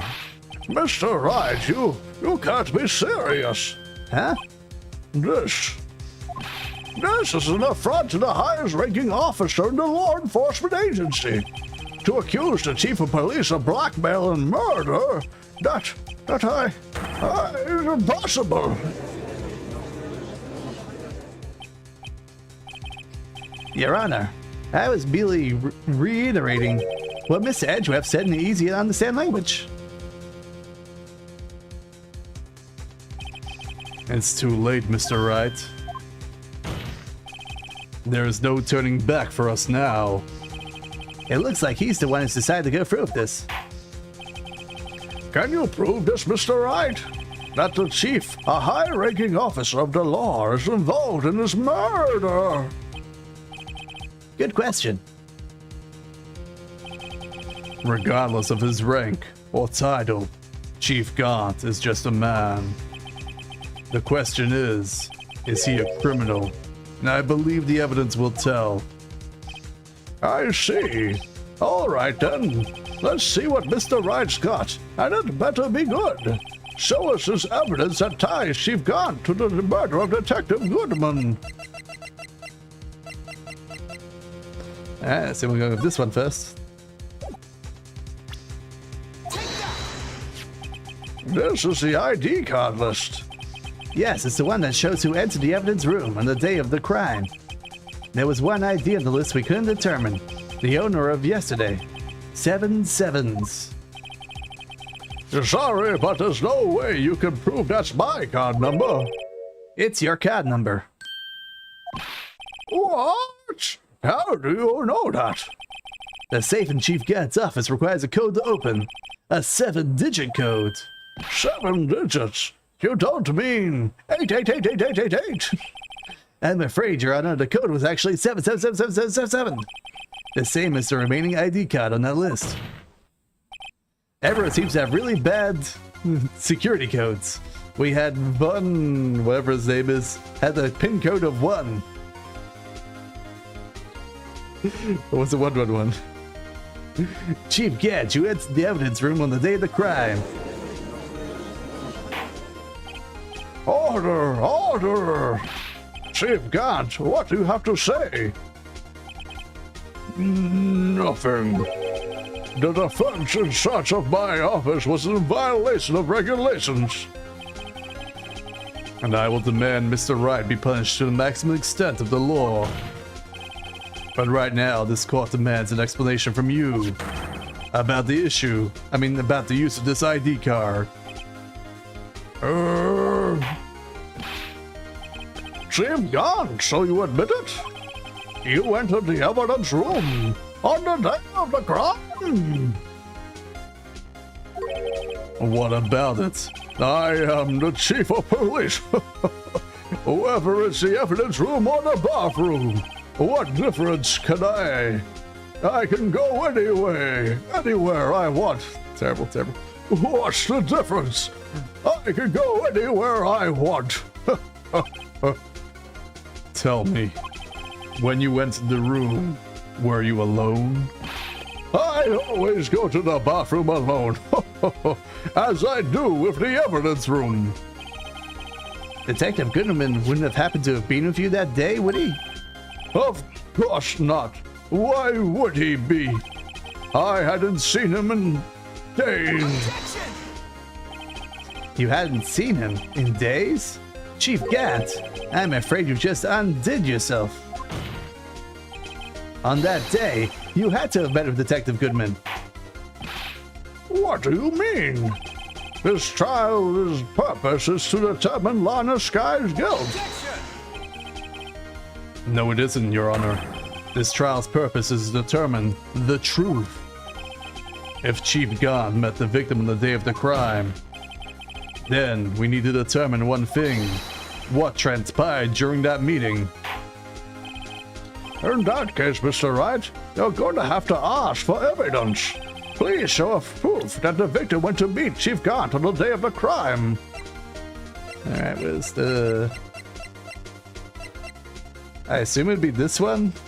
Can only be submitted to the Chief of Police. Yep, this one.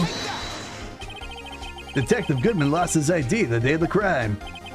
Or to be more accurate, Jake Marshall stole it. So Detective Goodman filed out a lost item report.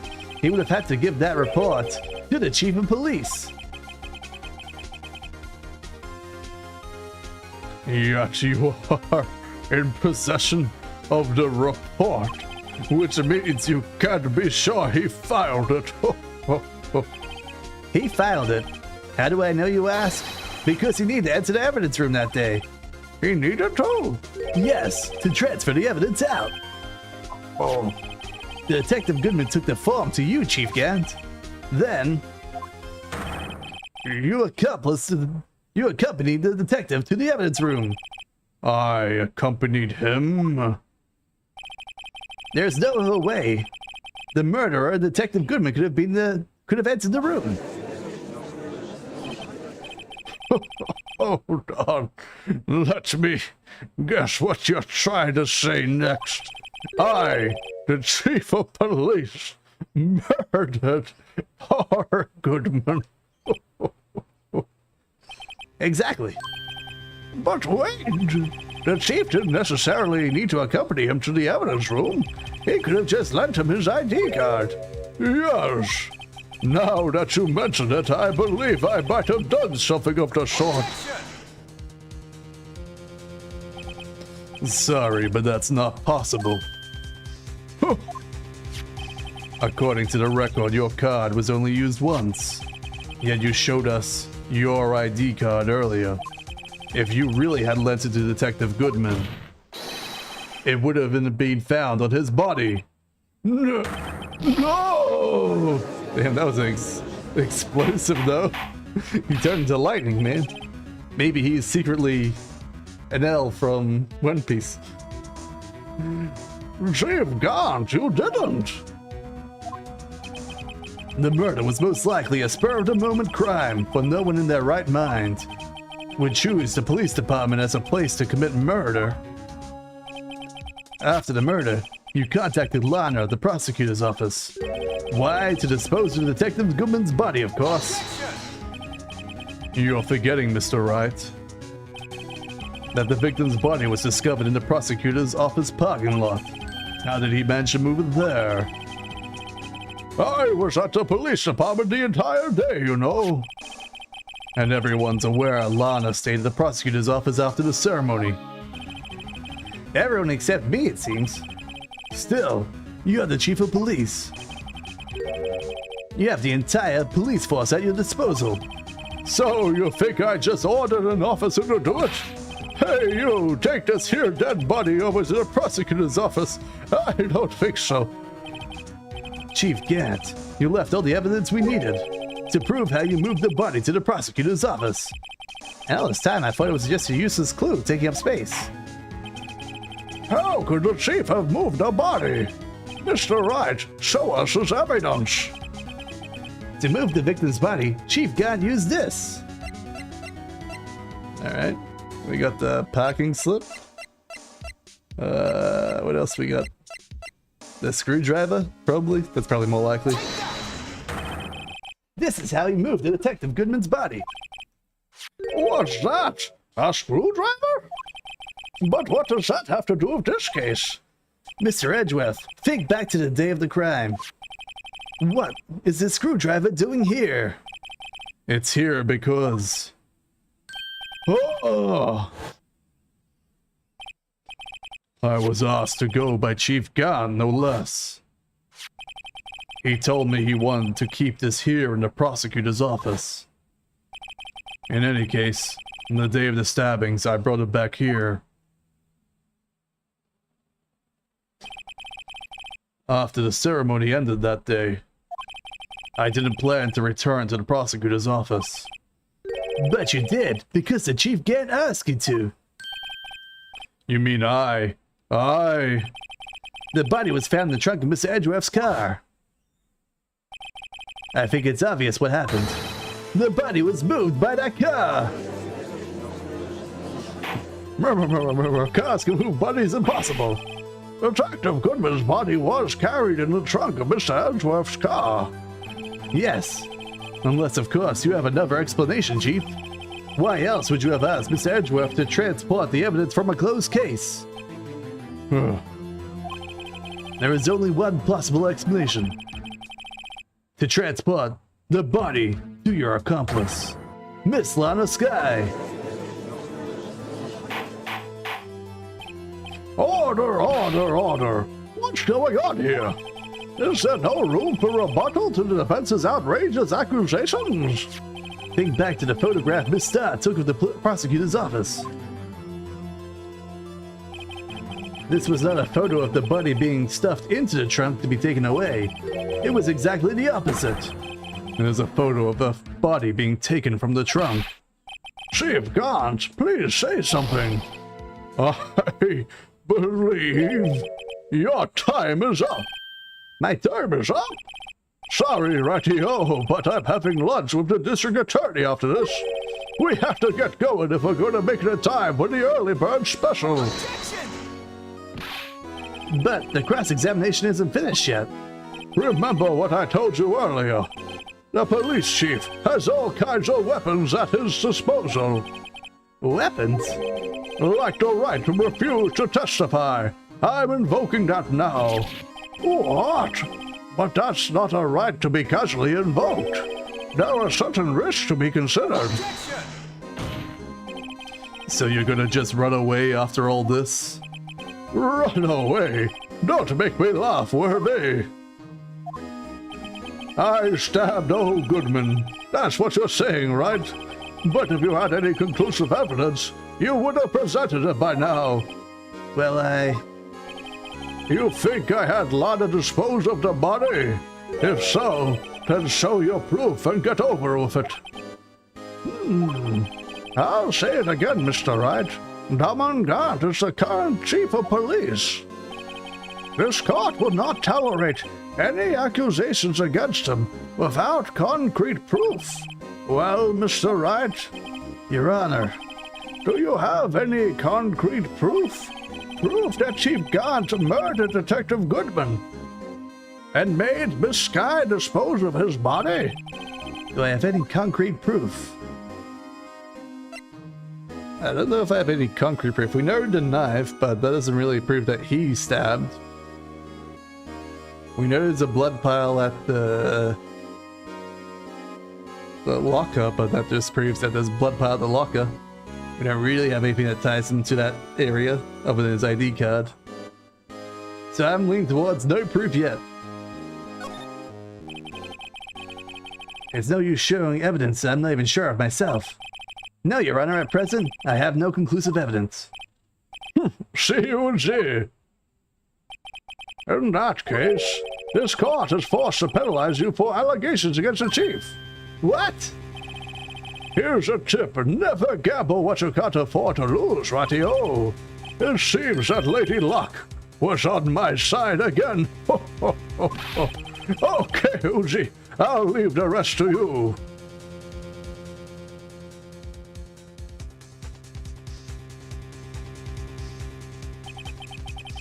I warned you earlier, Mr. Wright.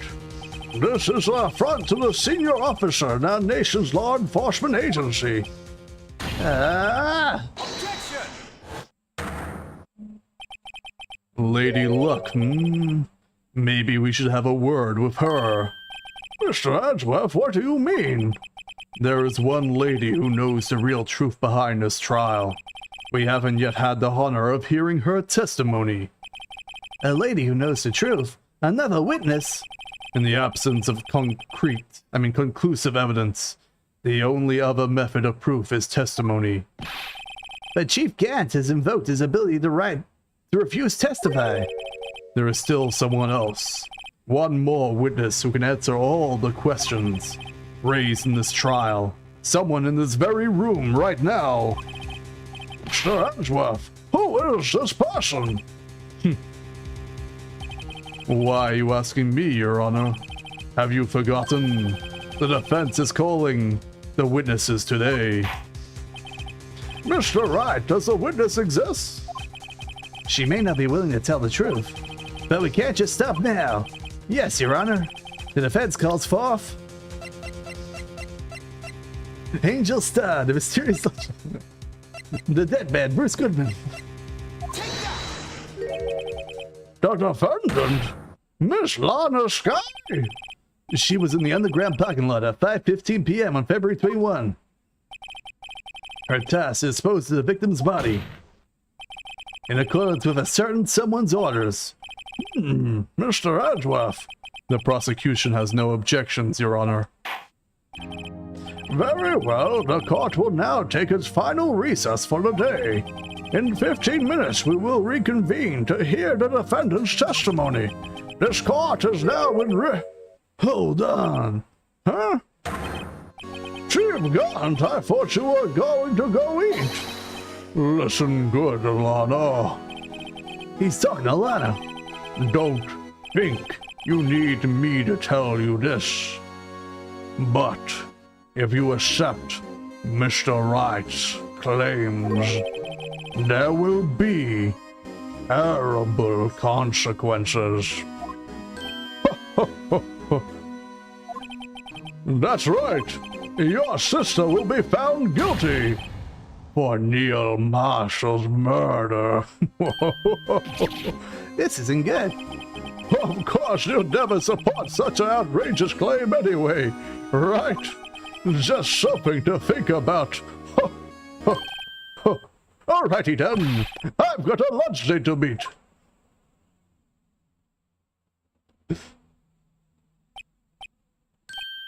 Okay, if there aren't any further objections, this court is now in recess for lunch. The parking stub would have also worked? Okay. He briefly went Super Saiyan. Yeah, he did. Yeah, he did. District Court, defendant lobby number 2. Looks like we managed to stay in the game. Yeah, thanks to your help, Miss Edgeworth.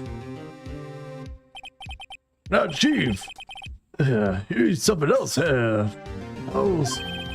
Detective Gumshoe. I'm not a detective anymore. Oh yeah, sorry about that. Don't worry, I've already decided where I'd work now. At your office. My office? Sure. I'll take the place of that top-notch girl you used to work with. What do you mean? Maya? Still. No way I've got this Gumshoe's voice so wrong. It's meant to be more like a wrestler dude. Still, it looks like we're out of moves for now. There we go. Chief God's done it again. Was it he always gets the upper hand? It's not fair. He has the right to refuse to testify. Settle down, Wright. Remember what the judge said. But Chief, that's not the right to be casually invoked. There are certain risks to be considered. Risks? What do you mean by that? It's simple. If the chief refuses to testify, the opposite also holds true. You mean he forfeits his right to say anything too? Oh, it's I guess wrong. Are you okay? Yeah. When I came to, I was in the medical office. I've been listening to the trial from the gallery. So she heard everything that's been going on. Emma, sorry about what I said before. No, don't be. It was the truth. You know what's funny? I almost feel somehow relieved. Relieved? Yeah. Now I finally know what really happened. To think that all this time, I'm the murderer. My sister was being blackmailed by that terrible man. And she did it all, just to protect old me. Ever since her appointment as chief prosecutor, everyone who knew her said she changed. Perhaps it was easier that way for her. What do you mean? What do you think I mean? To follow Chief Gant's orders, she must have shut herself deep inside. To force herself to do anything and everything the chief told her to do. That must be why she became so cold. It was all my fault. It's all because I murdered Mr. Marshall. Hey, don't go blaming yourself now, kid. If you want to blame anyone, blame society, pal. Damn, he's gonna become a revolutionary warrior? That's why he's no longer in the police department? He's gonna tear down the whole world? Make it have real law and order? Chief Gant may be able to fool everyone else with his forgery. But he can't fool my memory. I remember now. I knocked Mr. Marshall into that armor.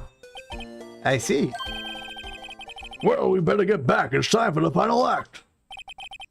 Emma, why didn't you wait No, I'm going with you. Oh, I want to be there when Lana tells the truth.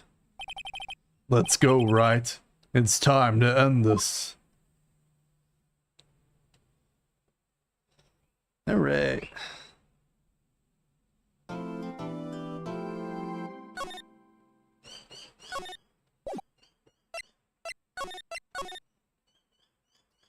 Trial letter 2. Well, pretty much right on time of what I predicted with how long it was going to take. It's been 2 hours so far, and it's probably going to take me about another half an hour or a bit more. I was right all along. Now then, will the defendant Miss Lana Sky please take the stand? Miss Lana Sky, you are the chief prosecutor. I'm sure you're aware of what is required of you. But, Mr. Edgeworth, you already know everything. You know all I've done these past 2 years. Please provide the court with your testimony, Miss Sky. And remember, you are under oath. We want to hear the truth. Of course, the truth. Lana, no matter what happens, I'll always be your sister. Now then, your testimony, if you will. First, tell us about your relationship with Chief Gaunt. Everything hinges on your testimony. You're the only chance we have to get Gant. Got in the fabrications. I worked alongside Gant for years. There's no truth to this blackmail theory. I fabricated the evidence 2 years ago all by myself. When I found the prosecutor marshal body, I arranged a crime scene. My only motivation was to get Doc convicted. It had nothing to do with Emma.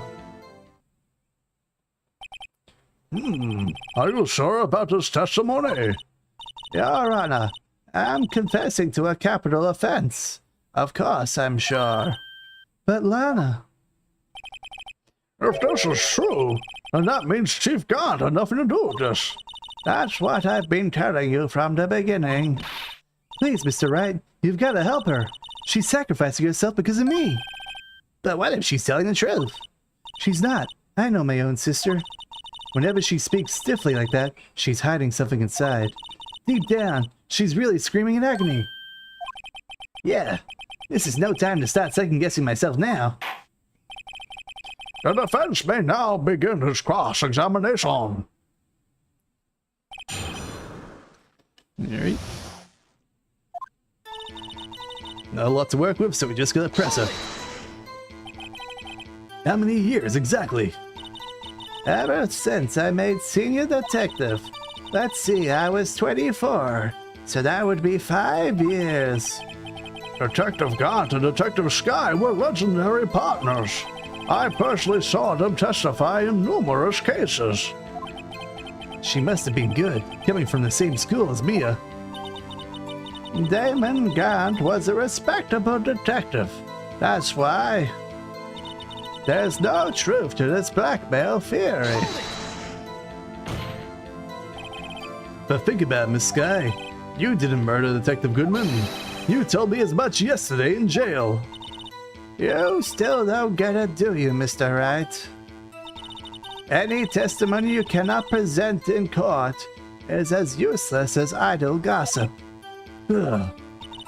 I stabbed Detective Goodman with a knife. Why don't you look me in the eye, Lana? And I fabricated the evidence 2 years ago all by myself. Did you also do so to help your sister? Joe Dockey was a serial killer. My sister almost became his last victim that day. I didn't want that incident to ruin her life. But what she did was justifiable self-defense.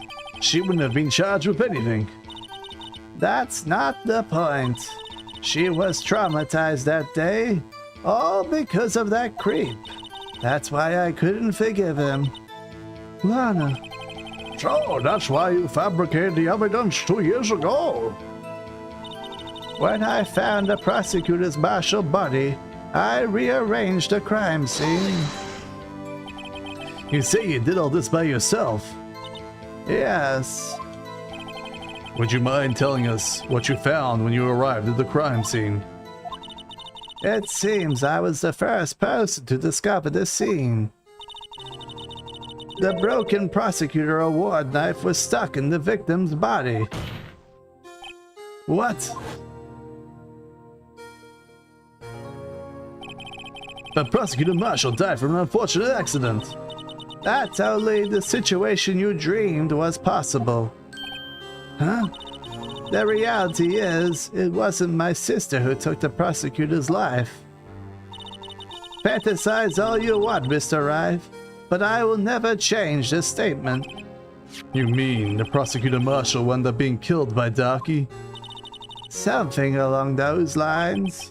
If that's so, what happened to the other murder weapon? Darky was carrying a switchblade knife. Oh, that was lying on the floor a little distance away. It was probably knocked away in the struggle. That's not how it went down. She's trying to cover up her lies with more lies. All just to protect me. So, when you found a scene like this, what did you do? After all, this is what everything boils down to. Yes. I broke off the tip of Darky's knife and planted it inside the wound, and then moved the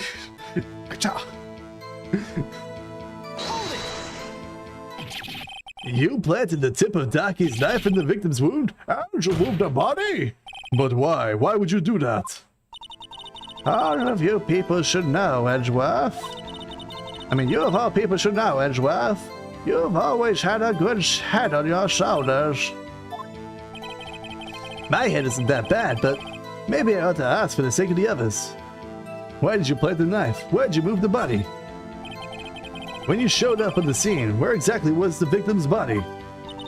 It was where you deduced it was, by Chief Gaunt's desk.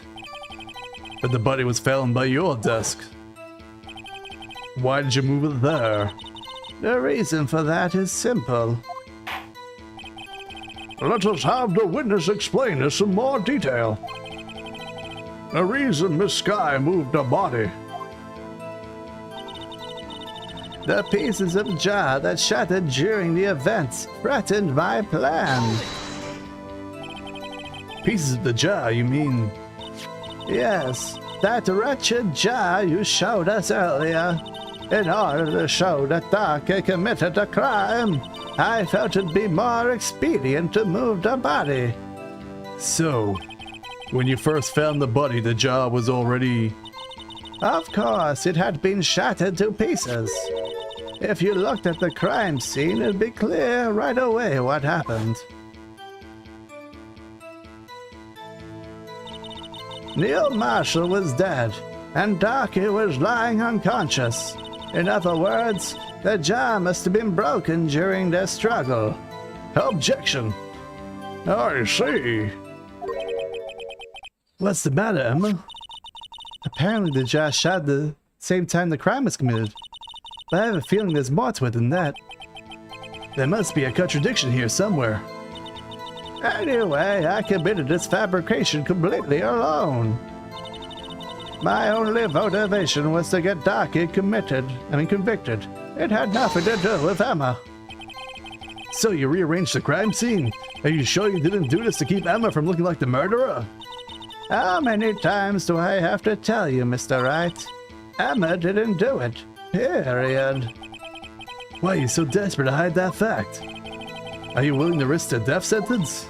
She's lying. She did it. I wouldn't be blamed for what happened. In any case, as a prosecutor, what I've done is unpardonable.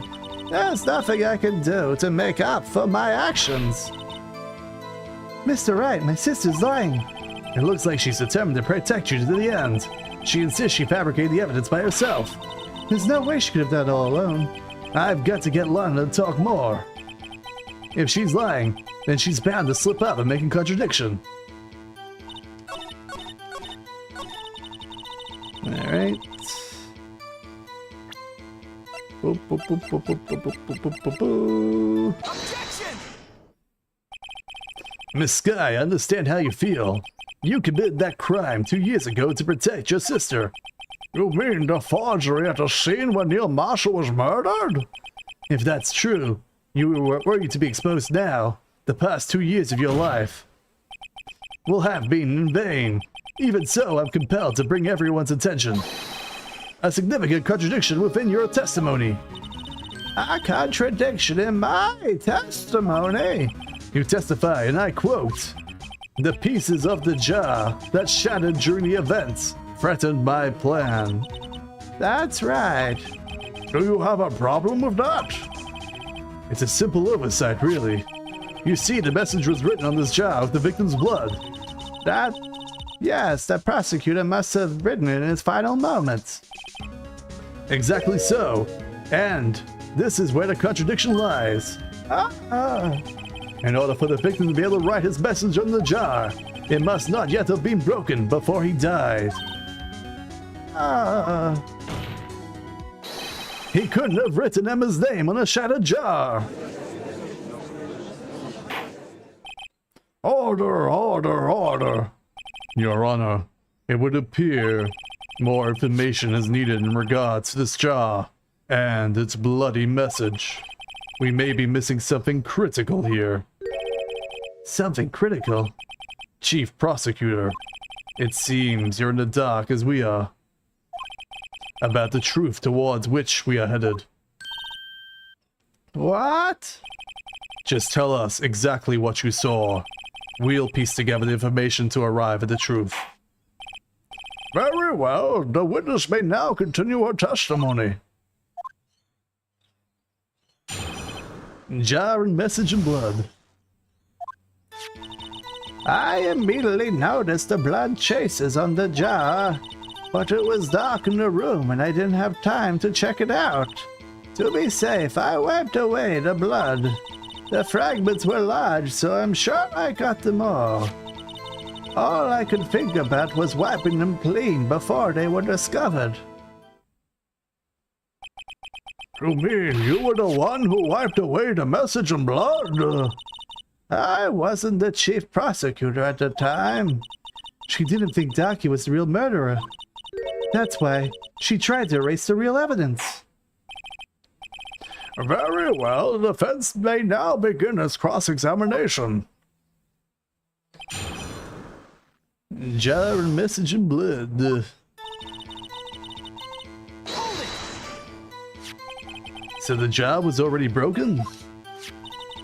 It's a miracle that thing hadn't broken earlier. It certainly looks feeble, as the defense's case. But not as feeble as the judge's judgment. You were an ace detective who never missed a detail. Do you really expect us to believe you didn't investigate what was written on the jar pieces? Normally I would have. But it was dark in the room and I didn't have time to check it out. So you didn't know your sister's name was written on the jar? No. If I had known, I would have gathered all the pieces and ground them to dust. Well, that helps my case. Lana, you'd do that for me? It seems you two might actually make up yet. Anyway, I just barely had enough time to move the body as it was. If someone happened upon the scene, you'd lose your chance to erase the evidence. You must have been in a hurry. I was. I knew I had to destroy the evidence before anyone came. This is rather shocking. Shocking, I say. To be safe, I wiped away the blood.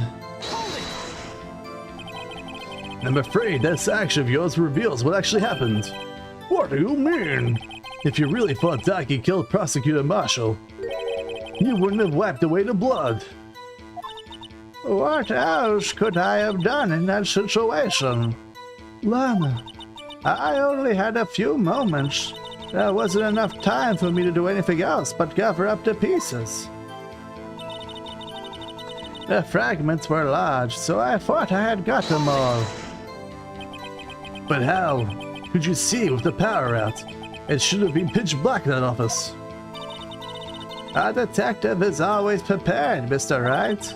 Even now, I always carry a pocket light with a camera with me. And even I carry a bottle of emergency luminol wherever I go. I never miss anything. I got every last piece.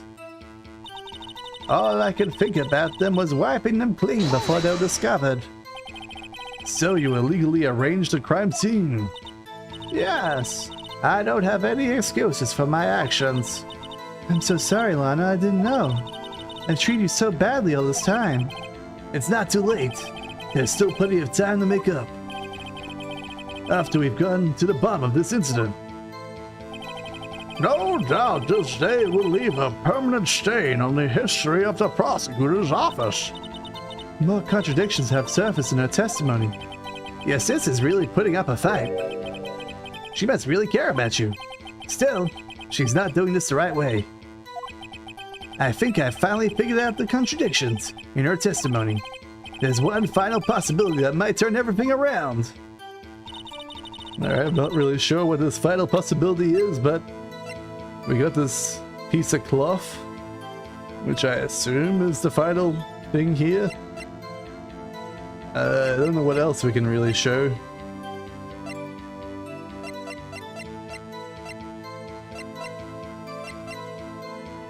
Maybe the rubber glove at some point, but I don't think so. That's for later, I'm guessing.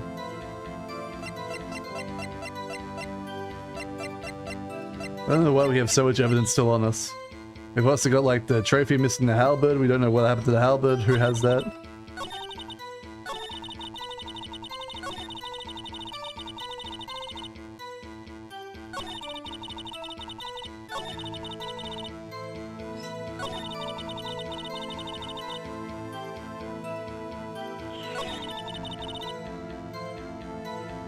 If you wiped away the blood, why didn't you wipe away all the blood? I don't know.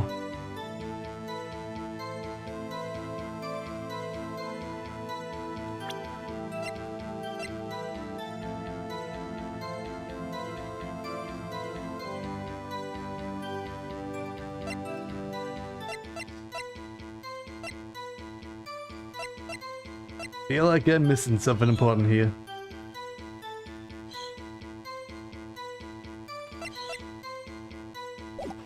Alright, better do a safety save.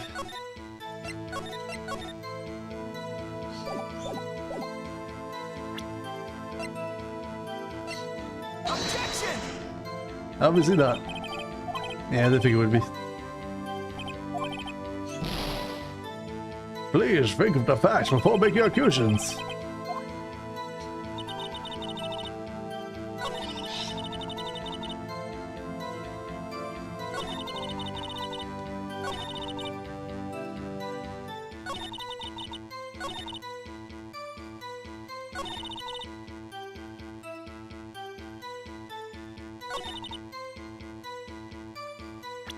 What else we got here for this one?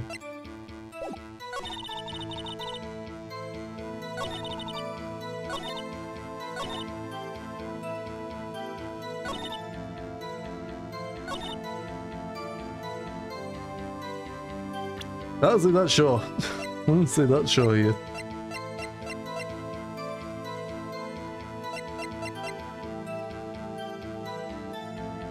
Oh, we got this jar.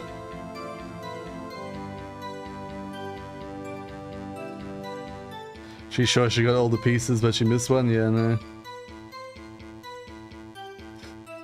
Objection! I guess it is this. I believe this jar conceals the truth even you were unaware of. What? We found the final piece of this jar in Chief Gett's safe. In the chief's safe? But how? I knew it. She really didn't know. There's something even more disturbing about that final piece. There was still blood on it. But the witness just testified that she gathered every last piece and wiped the blood off them. Yes, which leaves us with only one explanation. On the night the prosecutor marshal was murdered, you were not the first one to show up on the scene. Chief Gett got there before you. I feel it's a bit more of a stretch. But couldn't the defendant simply have missed a piece? That's what I'm thinking, Judge. I'm afraid that's unlikely. The pieces are too big for anyone to miss, let alone an ace detective. That may well very be, but everybody makes mistakes. Even I once wasted an entire day looking for my dentures. They were in my mouth all along. Can you believe that? Have you forgotten, Your Honor? When this witness arrived at the scene, the jar was already broken. Oh, that.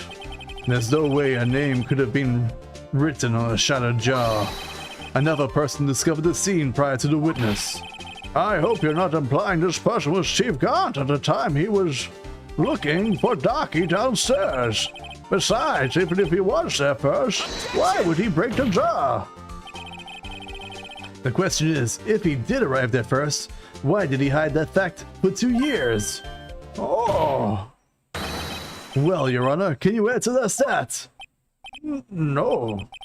No. No.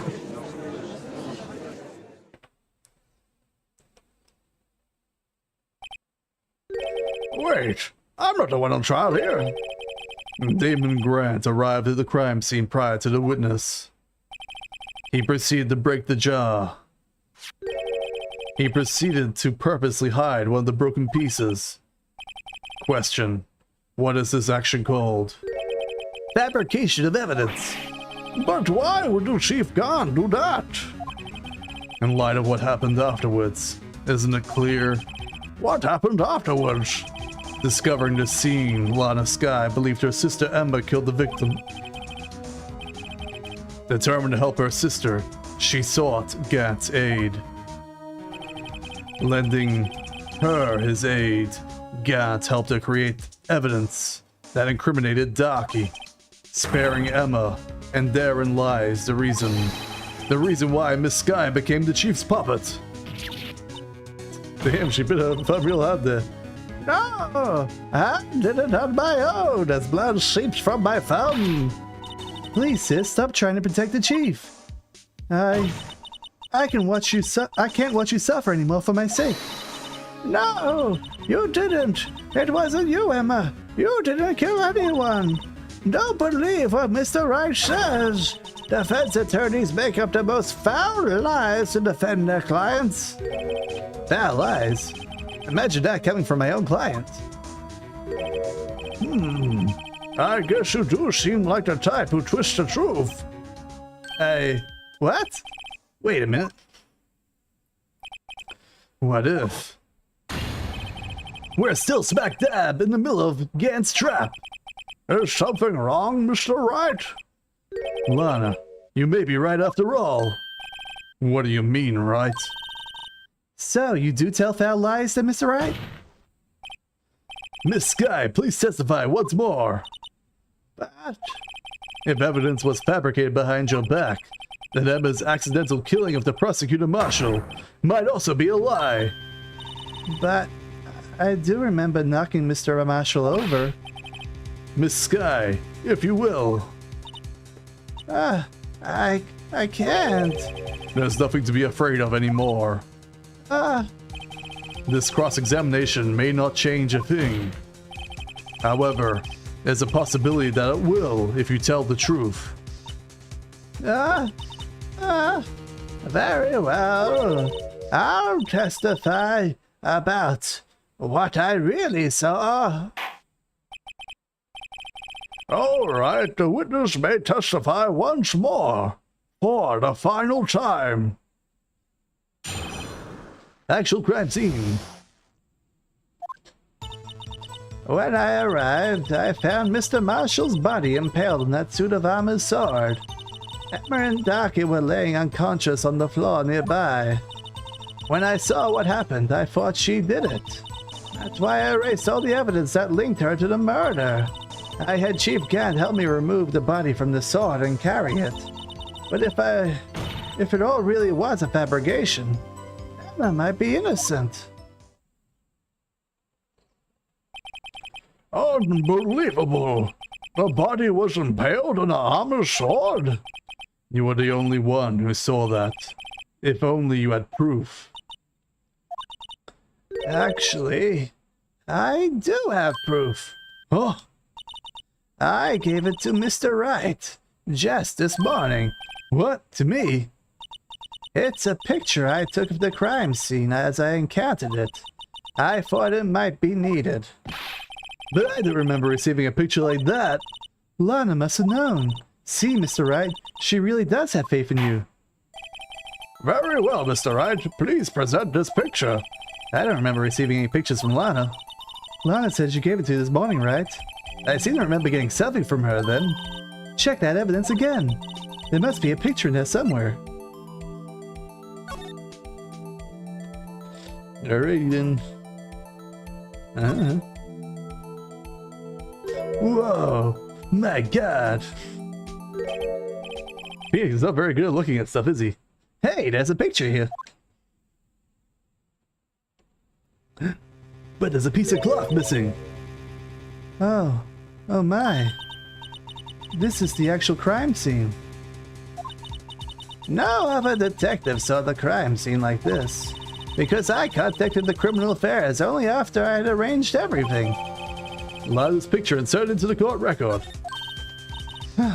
Mr. Wright, that picture. A piece cut out from his vest, could it be? The piece of cloth we found in Mr. Gant's safe? What's this? This is a handprint, isn't it?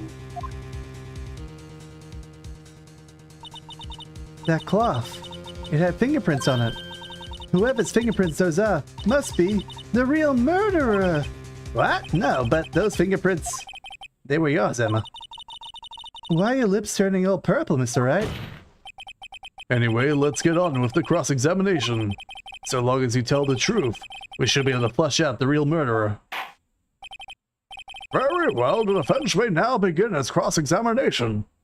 Question is, why is there no blood on my piece of leather? It was obviously chopped out first, and then he was stabbed, for some reason. When I arrived,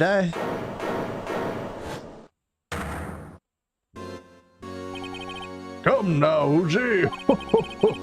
This is the poorest excuse for a trial I've ever seen. Chief Gaunt. What now? You want to make me out as the bad guy too? If so, I'd like to put in a word or two in my defense. I'm afraid it's too late for that. What? You already declined to testify. That means you forfeited your right to make statements of any sort. this must be that risk we were talking about earlier.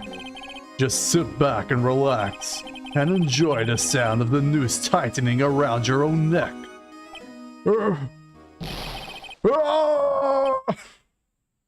That's him saying in a second. Oh, so you think I'm worried?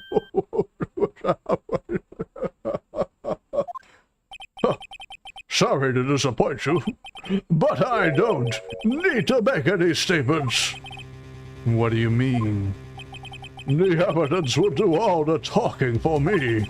Even if I can't testify, I can still present evidence.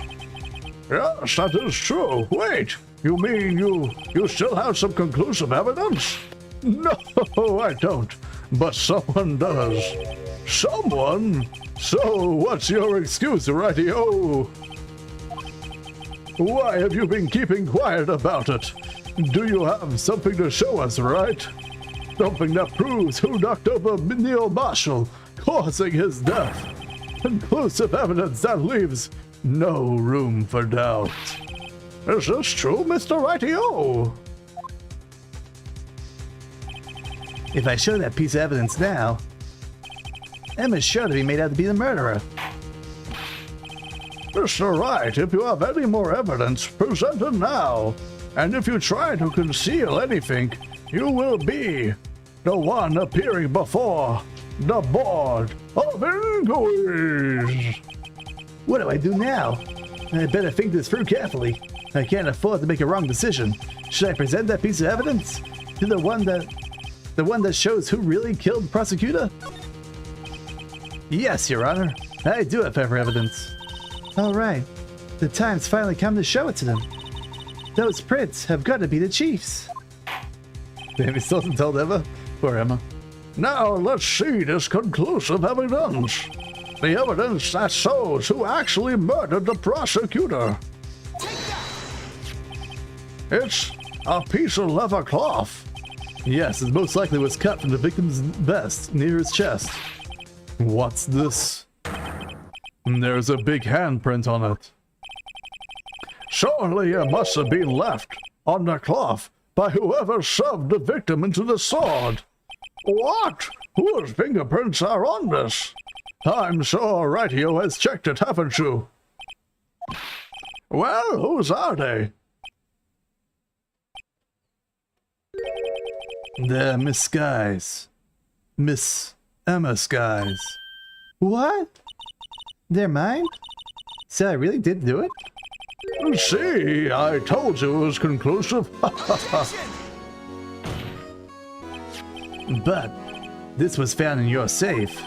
That means it's possible you forged it. I don't know what you're talking about.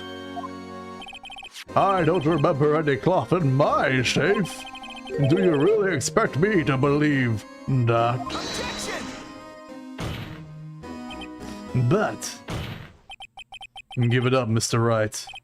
It's over. You shouldn't have presented that. By presenting that evidence, you tied Emma Sky to Neil Marshall's death. No! It appears we have our killer. No! No! Everything hinged on that point. In the end, Lana alone was found guilty on all counts. What? I didn't get the follow-up. Where's my follow-up, damn it? Really? You son of a bitch, how far back are we there? God damn it. So stupid. That gift ad, yeah. Alright, well, we have to speed through this then, I guess. Objection!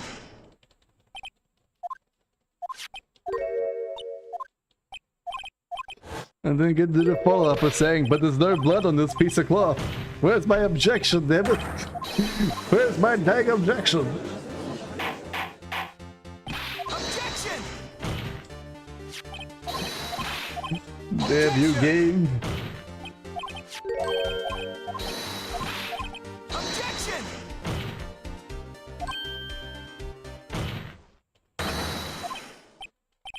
No!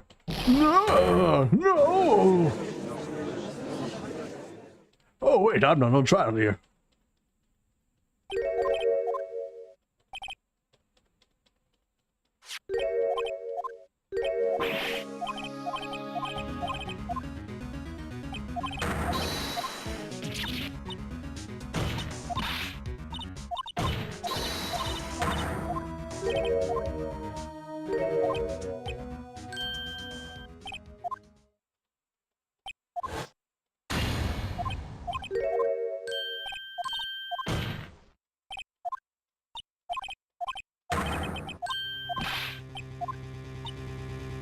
That GoPro is pretty annoying.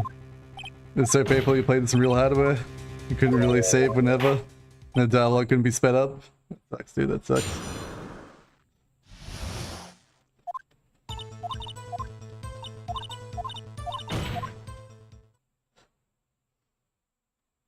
Especially if we had to like go back from the beginning of the ladder part too.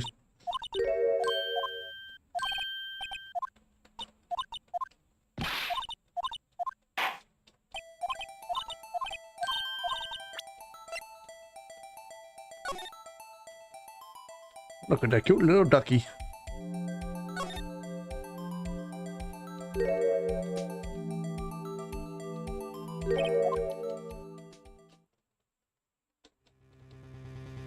My God.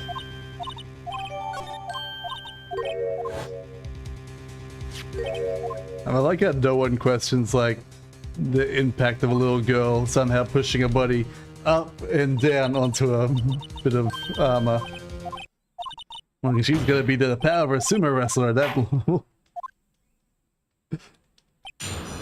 But that's crazy talk. I can't possibly think about that.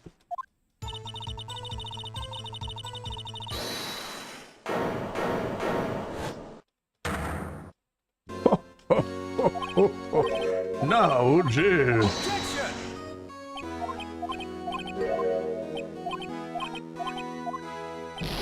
Ah!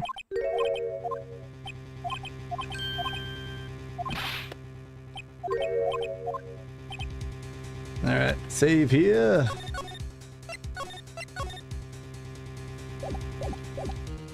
Not that I'm gonna press the wrong thing again, but you never know. What I find silly is how they care so much about protecting Emma when a 14-year-old accidentally killing in self-defense would get no sentence at all. I know, they even say it like 3 times. Like clearly Lana's like super obsessive about making sure Emma isn't the murderer.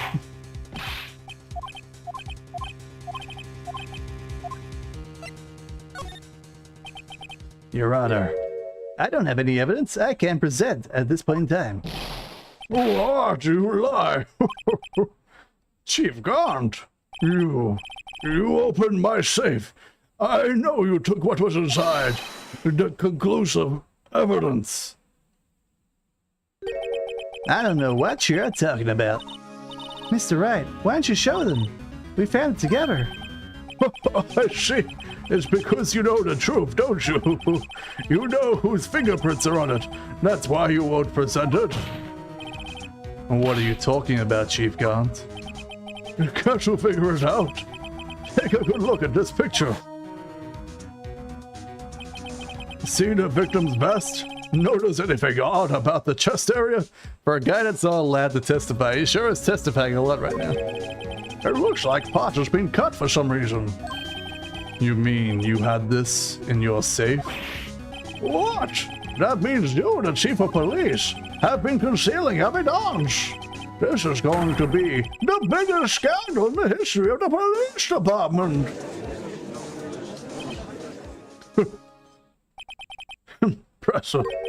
To be honest, I didn't think you had the gall, rightio. Well, I can't just let you pin me up as the murderer. I'll tell you what really happened. What? You mean you admit to it? You're the murderer? I was the first person to arrive at the crime scene that day. It then occurred to me that I could use the situation to control Lana. So you really were manipulating her? I knew Lana. If I made it look like the blame lay with her sister, then when she saw the scene, she would ask for my aid. So you assisted Miss Sky. I told her to arrange all the evidence. I had her plant the knife tip in the victim's body and move the body across the room. And I ended up using that evidence to get Joe Docky convicted. When I tampered with the crime scene, I hid 2 pieces of evidence. This was before Lana arrived at the scene, mind you. 2 pieces of evidence? You mean those items in your safe? But why? For insurance. For insurance, of course. Insurance? I was sure my plan would work, but it is always best to prepare for the worst. I wasn't about to let anyone blame me for a murder that girl committed. You mean you were calculating that far ahead? When you were forging your evidence? What do you take me for, a fool? I didn't make chief of police by dumb luck. This jaw fragment, see it? I hit the most illegible part of Emma's name.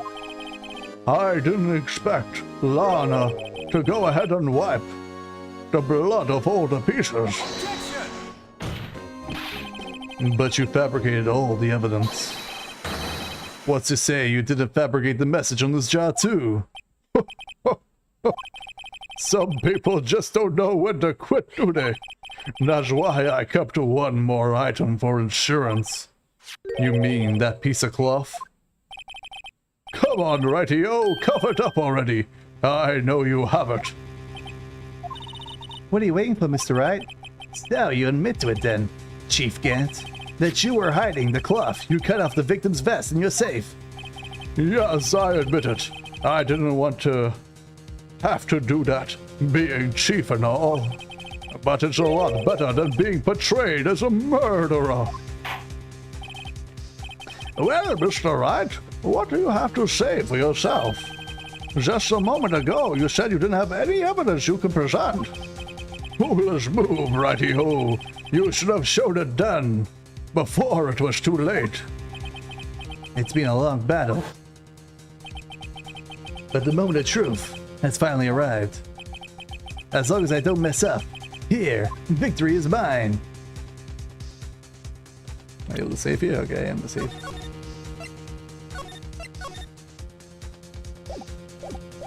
Alright, I can't show the evidence.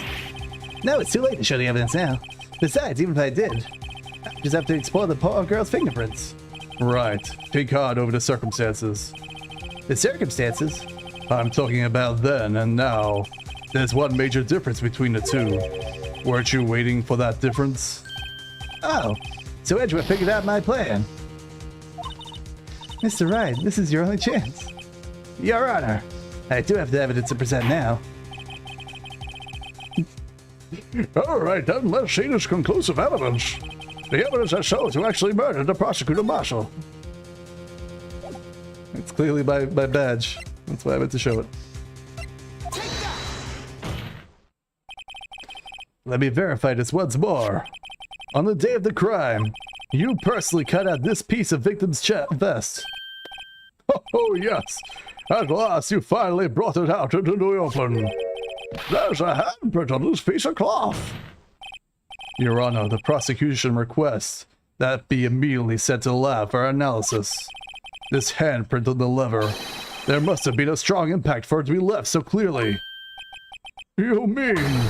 It could not have been forged. It must be authentic, conclusive evidence. Ho, ho, ho, ho.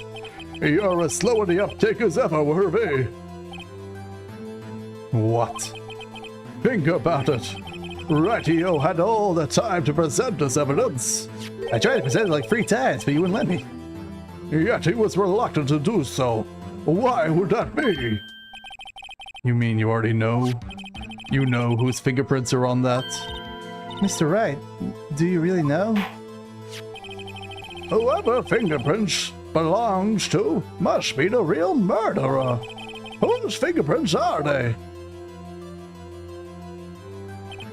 Very well, I'll tell you. It should be okay now. Everything's proceeding as predicted. The person to whom these fingerprints belong to is... It's clearly Damon Gant. Emma Sky.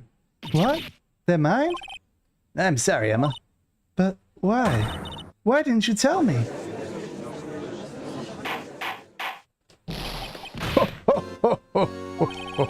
You really are something, Righty-O.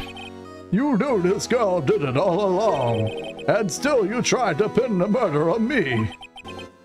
So it's true, tragic but true. This girl really did shove the prosecutor marshal to his death. Hold it. How could you? You monster. Miss Sky. You knew whose fingerprints those were all along, yet you acted like she really didn't. Miss Sky, it's not over yet. What? I said this trial isn't over yet. But I'm afraid it is over, boy. Not only this trial, but your career too. You purposely concealed this conclusive evidence. That, my friend, is a serious offense. I'm looking forward to pressing charges after the defendant is convicted. Your badge ready, boy.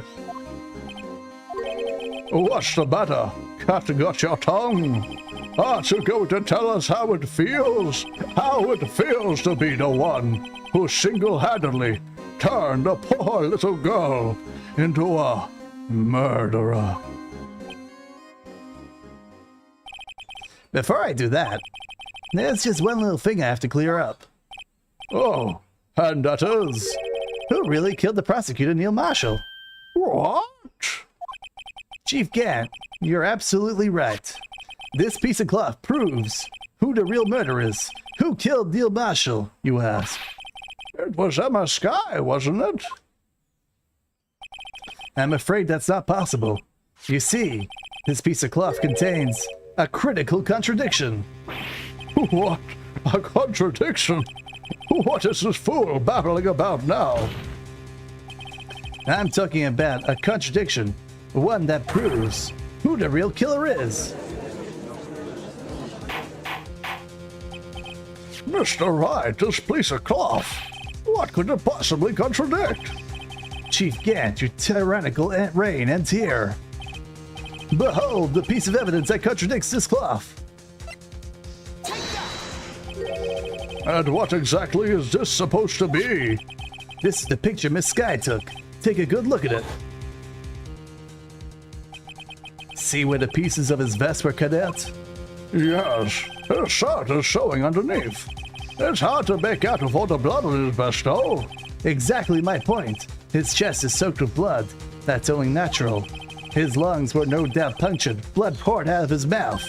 Oh, but that piece of cloth. I still don't get why I couldn't have just shown this when I showed it the first time. Wait, there's no blood on it. Oh. Since Emma Sky's fingerprints are on the cloth, there's no doubt she shoved the prosecutor aside. However, Mr. Marshall was not impaled on the sword at that time. No, this is nonsense. Now then, Chief Gant, let me ask you something. Prosecutor Marshall was not impaled when he was shoved aside. He was most likely hit on his head, on the ground, and was knocked out. So then tell me, who could have been? Who could have arrived at the scene before Miss Lana Sky and picked up the unconscious prosecutor and impaled him on the arm of his sword? Then, to make it look like Emma was responsible for the prosecutor's death, said person proceeded to write her name on the jar with the victim's blood. A jar they broke on purpose to leave behind a clue and make Lana believe her sister did it. Remember what you admitted just moments ago? That you personally cut this bloodless piece of cloth from the victim's vest. I think the idea is you need to get Gant to admit in court that he was the one that cut out. I'm guessing. Ironic, isn't it? Though this very act of creating insurance proved that you're the actual murderer. No, Super Saiyan. It's finally all over.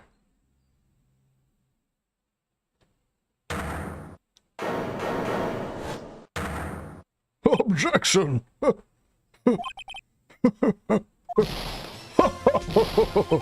That was close, Radio. You almost had me. Sorry, but you'll have to do better than that. I refute your allegations. What do you mean, refute his allegations? You see, that piece of cloth is illegal evidence. Order, order, order. What nonsense is this? Illegal evidence cannot be used to convict a suspect. Remember, Uji. Earlier, old Rightio here concealed that piece of cloth. So then, what is your excuse, Rightio? You don't have some conclusive evidence, don't you? Your Honor, I don't have any evidence I can present at this point in time. Well, that's true. The defense did refuse to present evidence. At that moment, that piece of cloth ceased to be legal evidence. But that's not fair. Did you actually think you could best me in court? It looks like the last laugh is on you, son.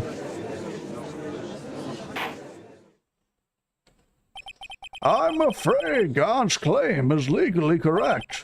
Well, Mr. Edgeworth. True. Illegal evidence cannot be used to convict a person, assuming, of course, that the evidence is indeed illegal. Well, Mr. Wright. It seems at last.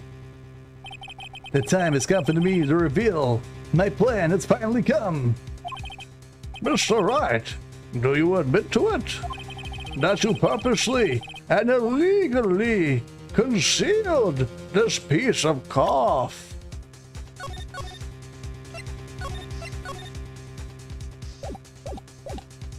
I did. No, if I admit to that, all my planning will have been for nothing. It seems Mr. Wright didn't understand the implications of his conduct.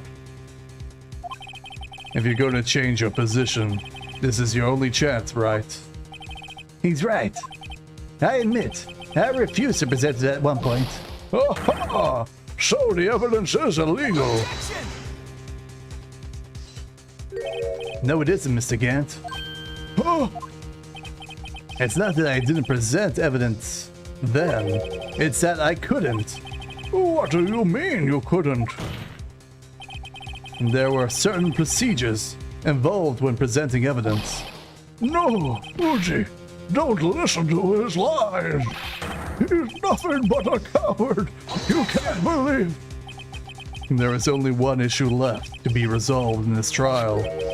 Is this evidence legal or not? Very well, let's settle this once and for all. You refuse to present evidence. If you can prove your conduct was not in violation of the law, do so now. I assume this one? This is my proof, Your Honor. Evidence law. What's this? I've done my homework too, Chief. Indeed, Emma Sky's fingerprints were on the piece of cloth. However, at that point in time, this was merely a piece of cloth, nothing more. What?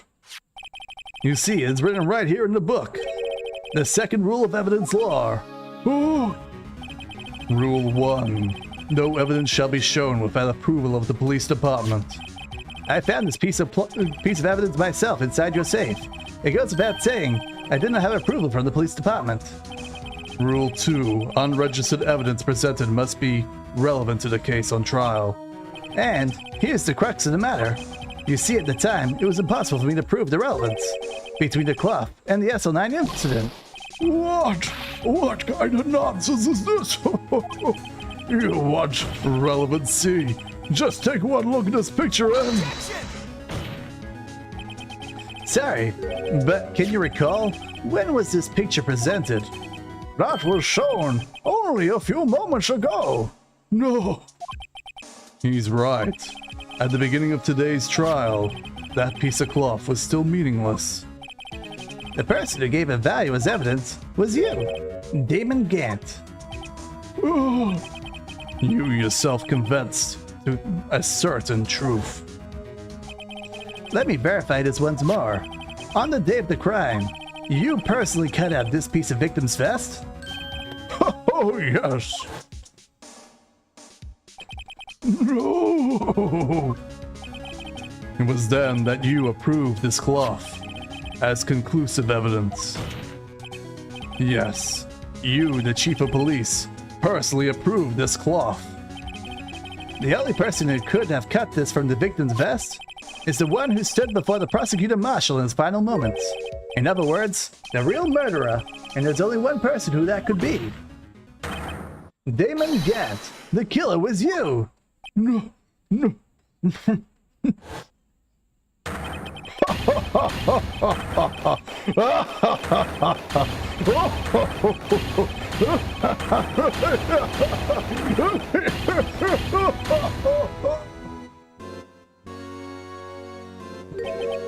I knew I should have gotten rid of him.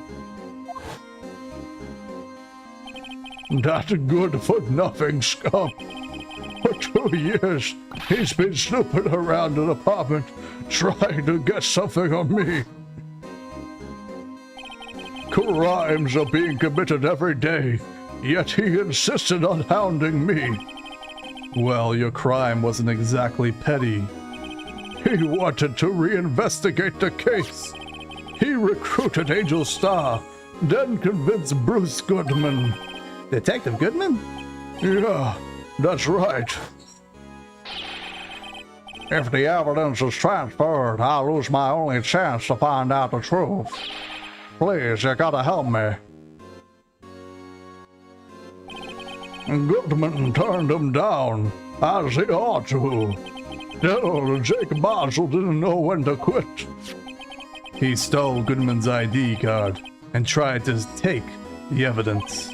Goodman came to me that day. He wanted to file a lost item report. I went with him to the evidence room. Then all of a sudden he decided to speak out. What are you talking about, Goodman? Can you please reopen? I'll give him a voice now. What voice do we want to give him? Can you please reopen the investigation, Chief? We can't transfer the evidence out. There are too many questions left unanswered.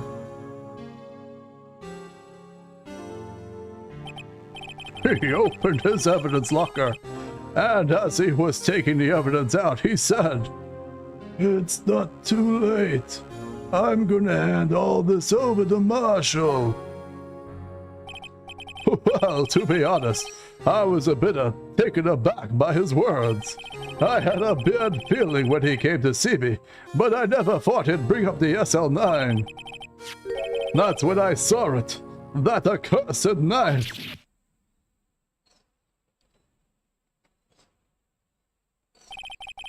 I could have just pulled it out. Doing so would have only led to more blood, making it near impossible to hide your crime. Even so, the blood was just pouring out. I didn't know who might stumble in, so I hurried to wipe it up.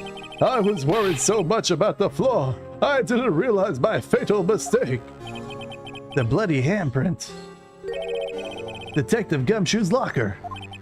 I used to be known as the crime computer, but everyone had to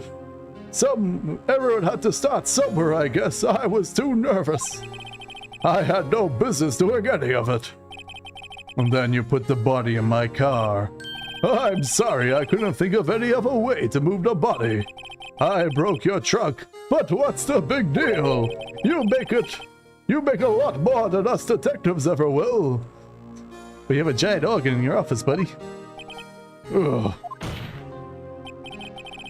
Leaving the prosecution's car aside, could you get Miss Sky involved in all of this? Well, she had as much to lose as I did if the truth came out. So you took the evidence from Detective Goodman's locker. I felt bad for having to do it, so I didn't have time to pick and choose what to take.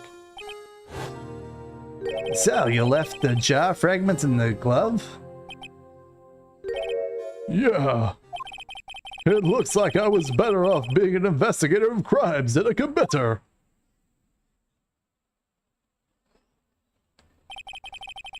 They all did their best to get in my way. I've got to hand it to them. They do their jobs well, much to my dismay. Fake evidence doesn't hold up very well upon close examination. You must have known that. Tell me, Worthy, why do you stand in court? Me? You despise criminals. I can feel it. You and me, we're the same. One day you'll understand. Oh, believe me, you will. You're just one man. You'll see what it really takes to bring them down once you try to go it alone.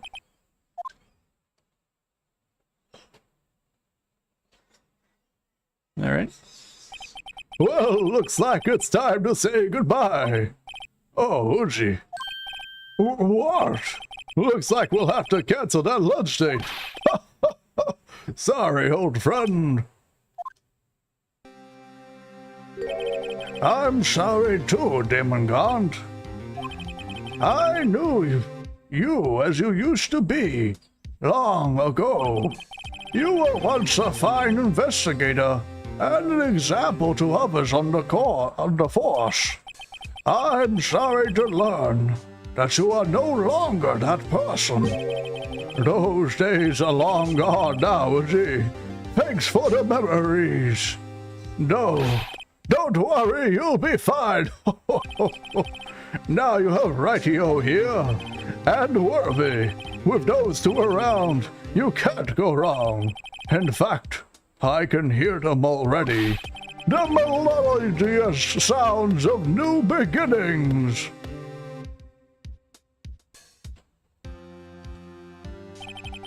There are two things I want to understand. Yes? First, your sister never hurt anyone. Second, Damon Gant betrayed you from the beginning. You see, Miss Sky, you no longer have any reason to keep silent. Yeah, right. When this trial is over, I'll tell everything. Wait, isn't that the point of this trial, is to tell everything? All I've done these past 2 years, from the time I had Gant help me forge evidence, up until today. So, it seems all the questions raised in this trial have been answered. I'm sorry, Miss Sky. I couldn't get you out of all of your trouble. My. What high standards you have for a rookie. I can see why Mia thought so highly of you. Who knows? A few years from now, you just might make it to the top. My God, she can smile. Impossible. She's meant to be cold. I owe you my thanks, Mr. Wright. Miss Sky! And to you too, Mr. Edgeworth.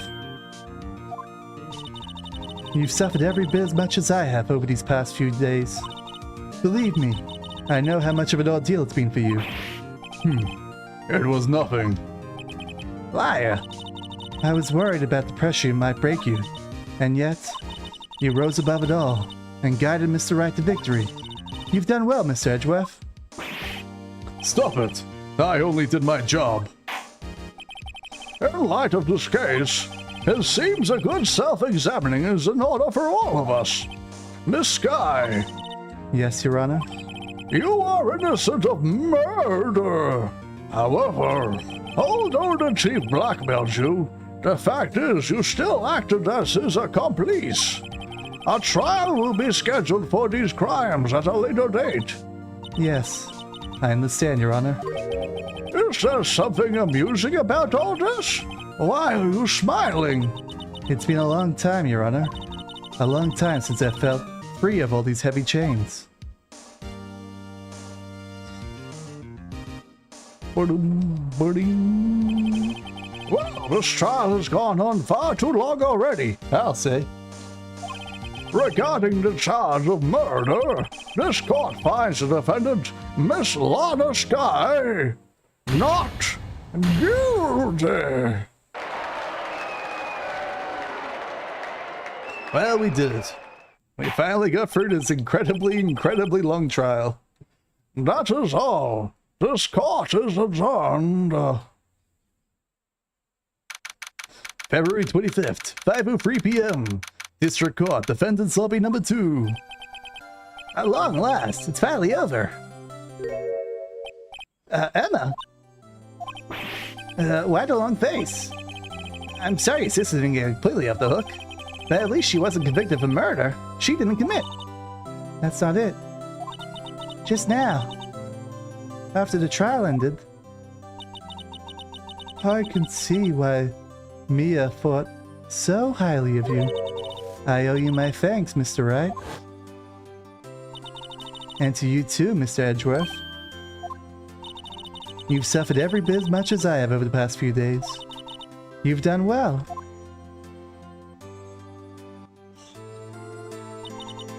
You know, I did my best too. Why didn't she appreciate me? But Lana didn't say a single word to me. I hope I'm not interrupting anything, pals. Oh, I guess I am. I'll come back later. Wait, Mr. Detective Gumshoe. What is it? Not sure if this is the longest case, but it's definitely competing for the longest, yeah. I mean, it's a whole 12-hour case, plus extras now. You're doing this on purpose, aren't you? Making a detective run off while on duty. And to top it all off, you called me here. I've seen happier people at funerals. Hey, lighten up, pals. I'm only kidding. Oh, are you here because of my sister again?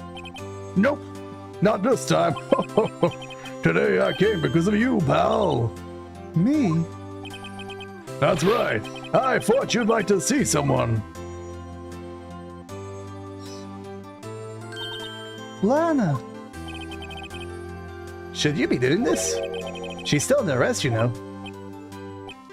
Well, I won't tell if you won't. Emma, I owe you an apology. It's okay, sis. Don't worry about it. That day, 2 years ago. It was the first time in my life I ever panicked.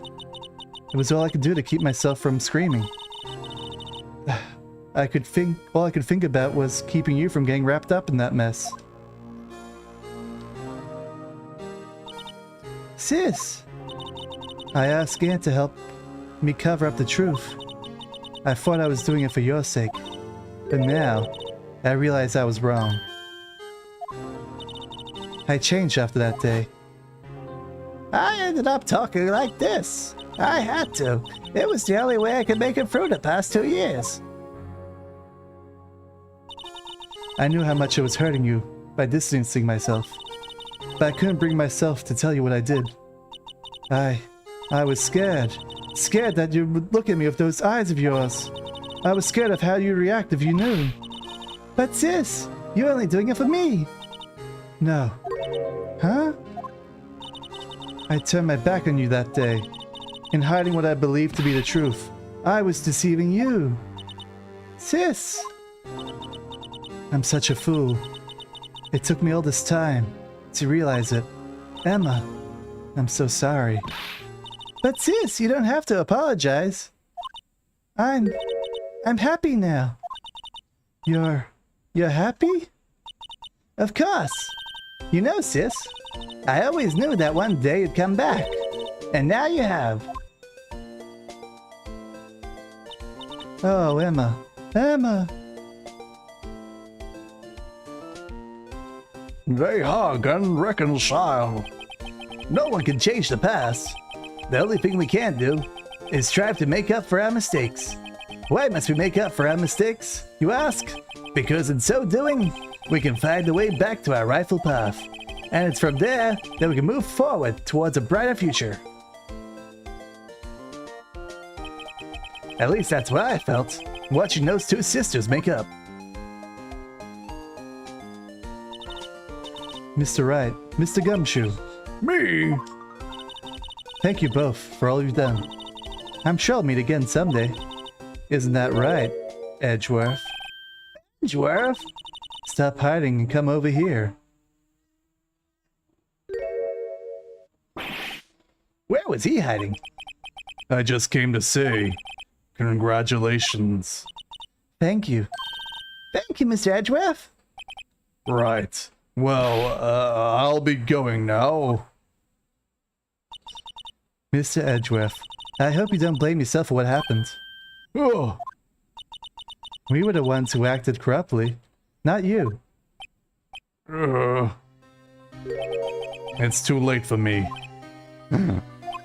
No matter what anyone may say, I realize today that I can't correct my mistakes.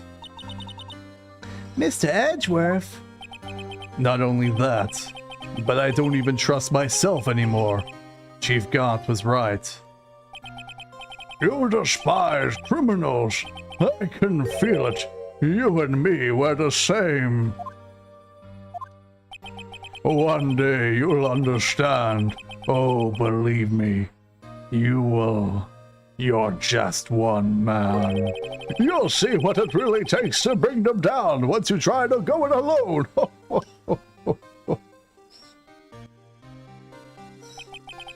I do despise criminals.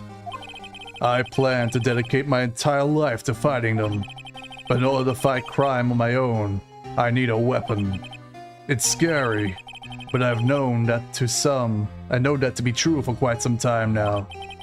But Edgeworth, Who knows? Given enough time, I might have tried to pull something like Chief Gaunt did, or Von Graum. What terrifies me? That what terrifies me. That's why I can't continue on as a prosecutor. Edgeworth, don't you understand? Damon Gant and your mentor, Manfred von Karma, That's his name, Von Karma. they were both the best of best when it came to fighting crime, but they both made the same mistake. You said in order to fight crime on my own, I need a weapon. That may be true, but think back to today's crime. You weren't alone. You were working together with Mr. Wright, and because of that partnership, you were able to present evidence that otherwise would have gone undiscovered. Isn't that right, Mr. Wright? Huh? Oh, what? Yeah. What is this, a pop quiz? Come on, Mr. Wright. Show him what Lana's talking about. Evidence, huh? Something that neither Edgeworth or I would have been able to find on our own.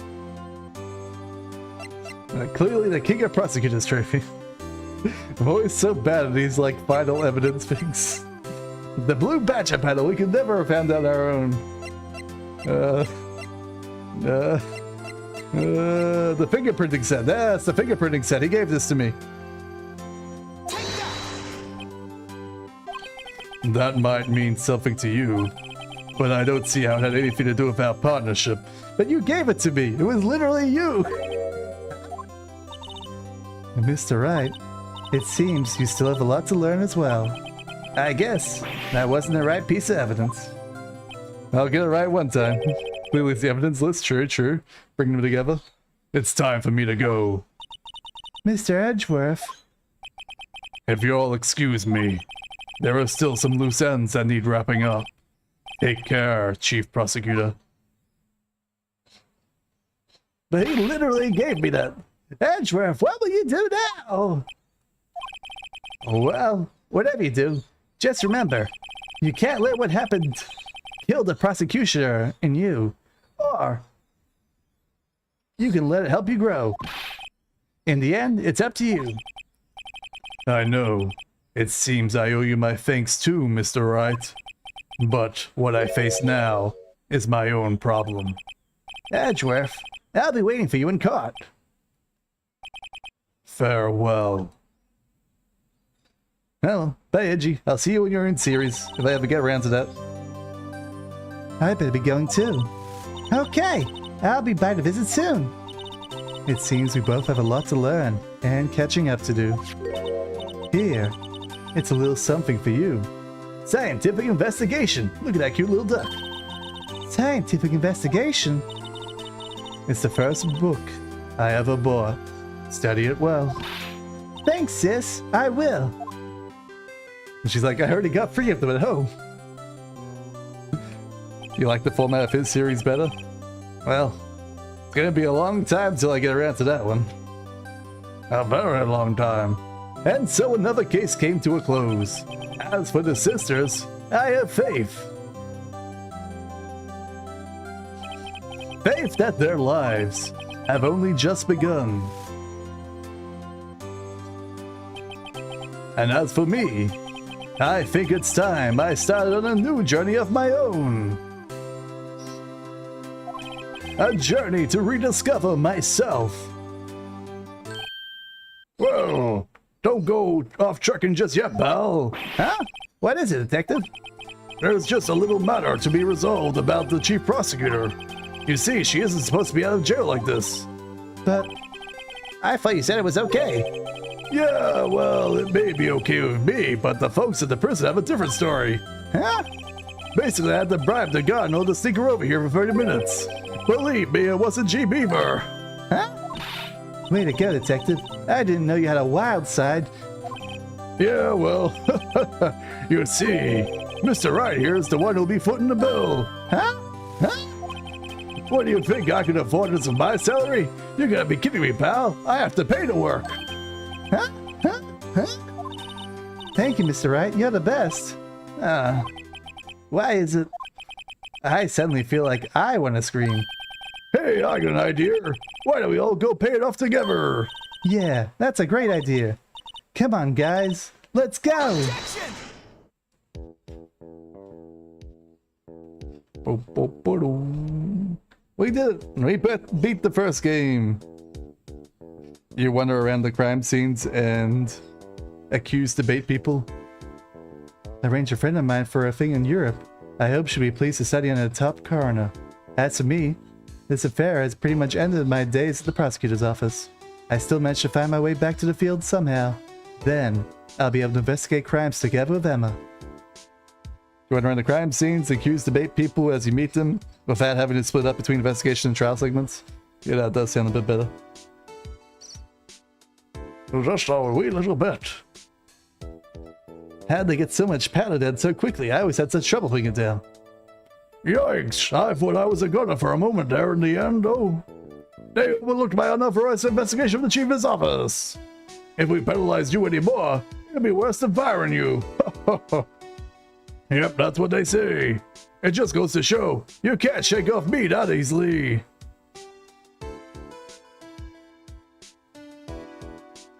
That's a fun game day. Very fun. Lots of fun to it. I probably won't be going to the second game for a while. I might give it like a month break, come back to it sometime in January. Be my guess. It is exhausting doing these voices over and over. My new mission is to guard the main entrance and take care of Billy. Can you believe it? I've been demoted to a security guard. My partner's keeping an eye on the entrance for me today.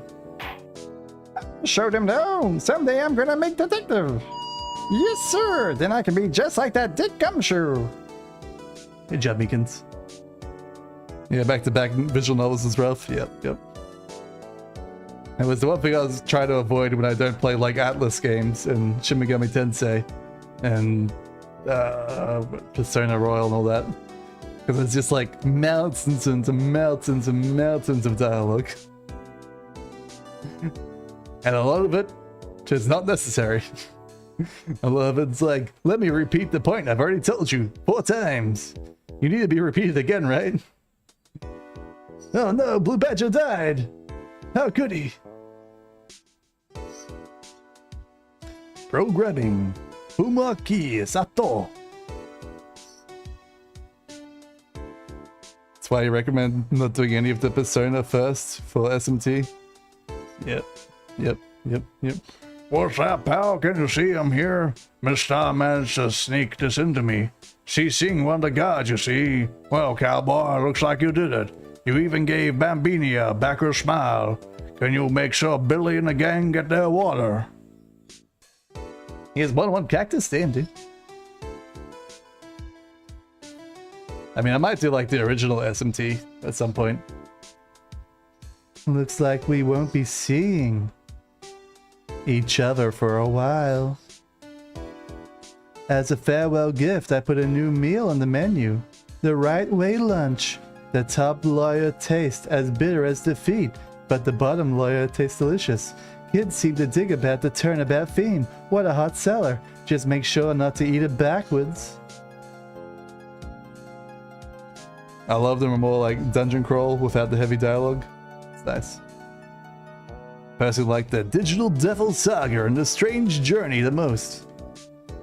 It'll be a while till I get there. I do plan on playing Devil May Cry games soonish as well. I'll never forget the day that a young defense attorney showed up. Let's see, what was his name again? Mr. Left? Anyway, he said he's been doing so forever for, how many years? Well, anyway, I've got another trial to get to, so I better... Huh? Oh no, I forgot my gavel. I gotta go. We can finally see this chair.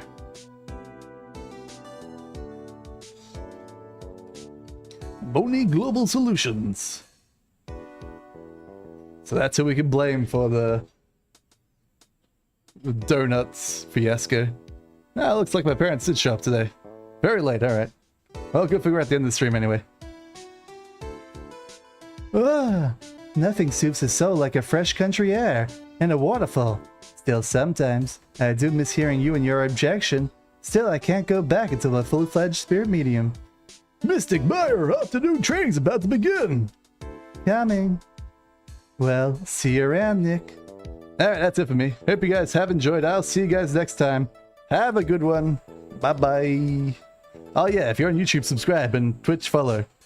I gotta go. Sorry to cut off here. But I was planning on cutting off here anyway. Have a good one. Bye-bye.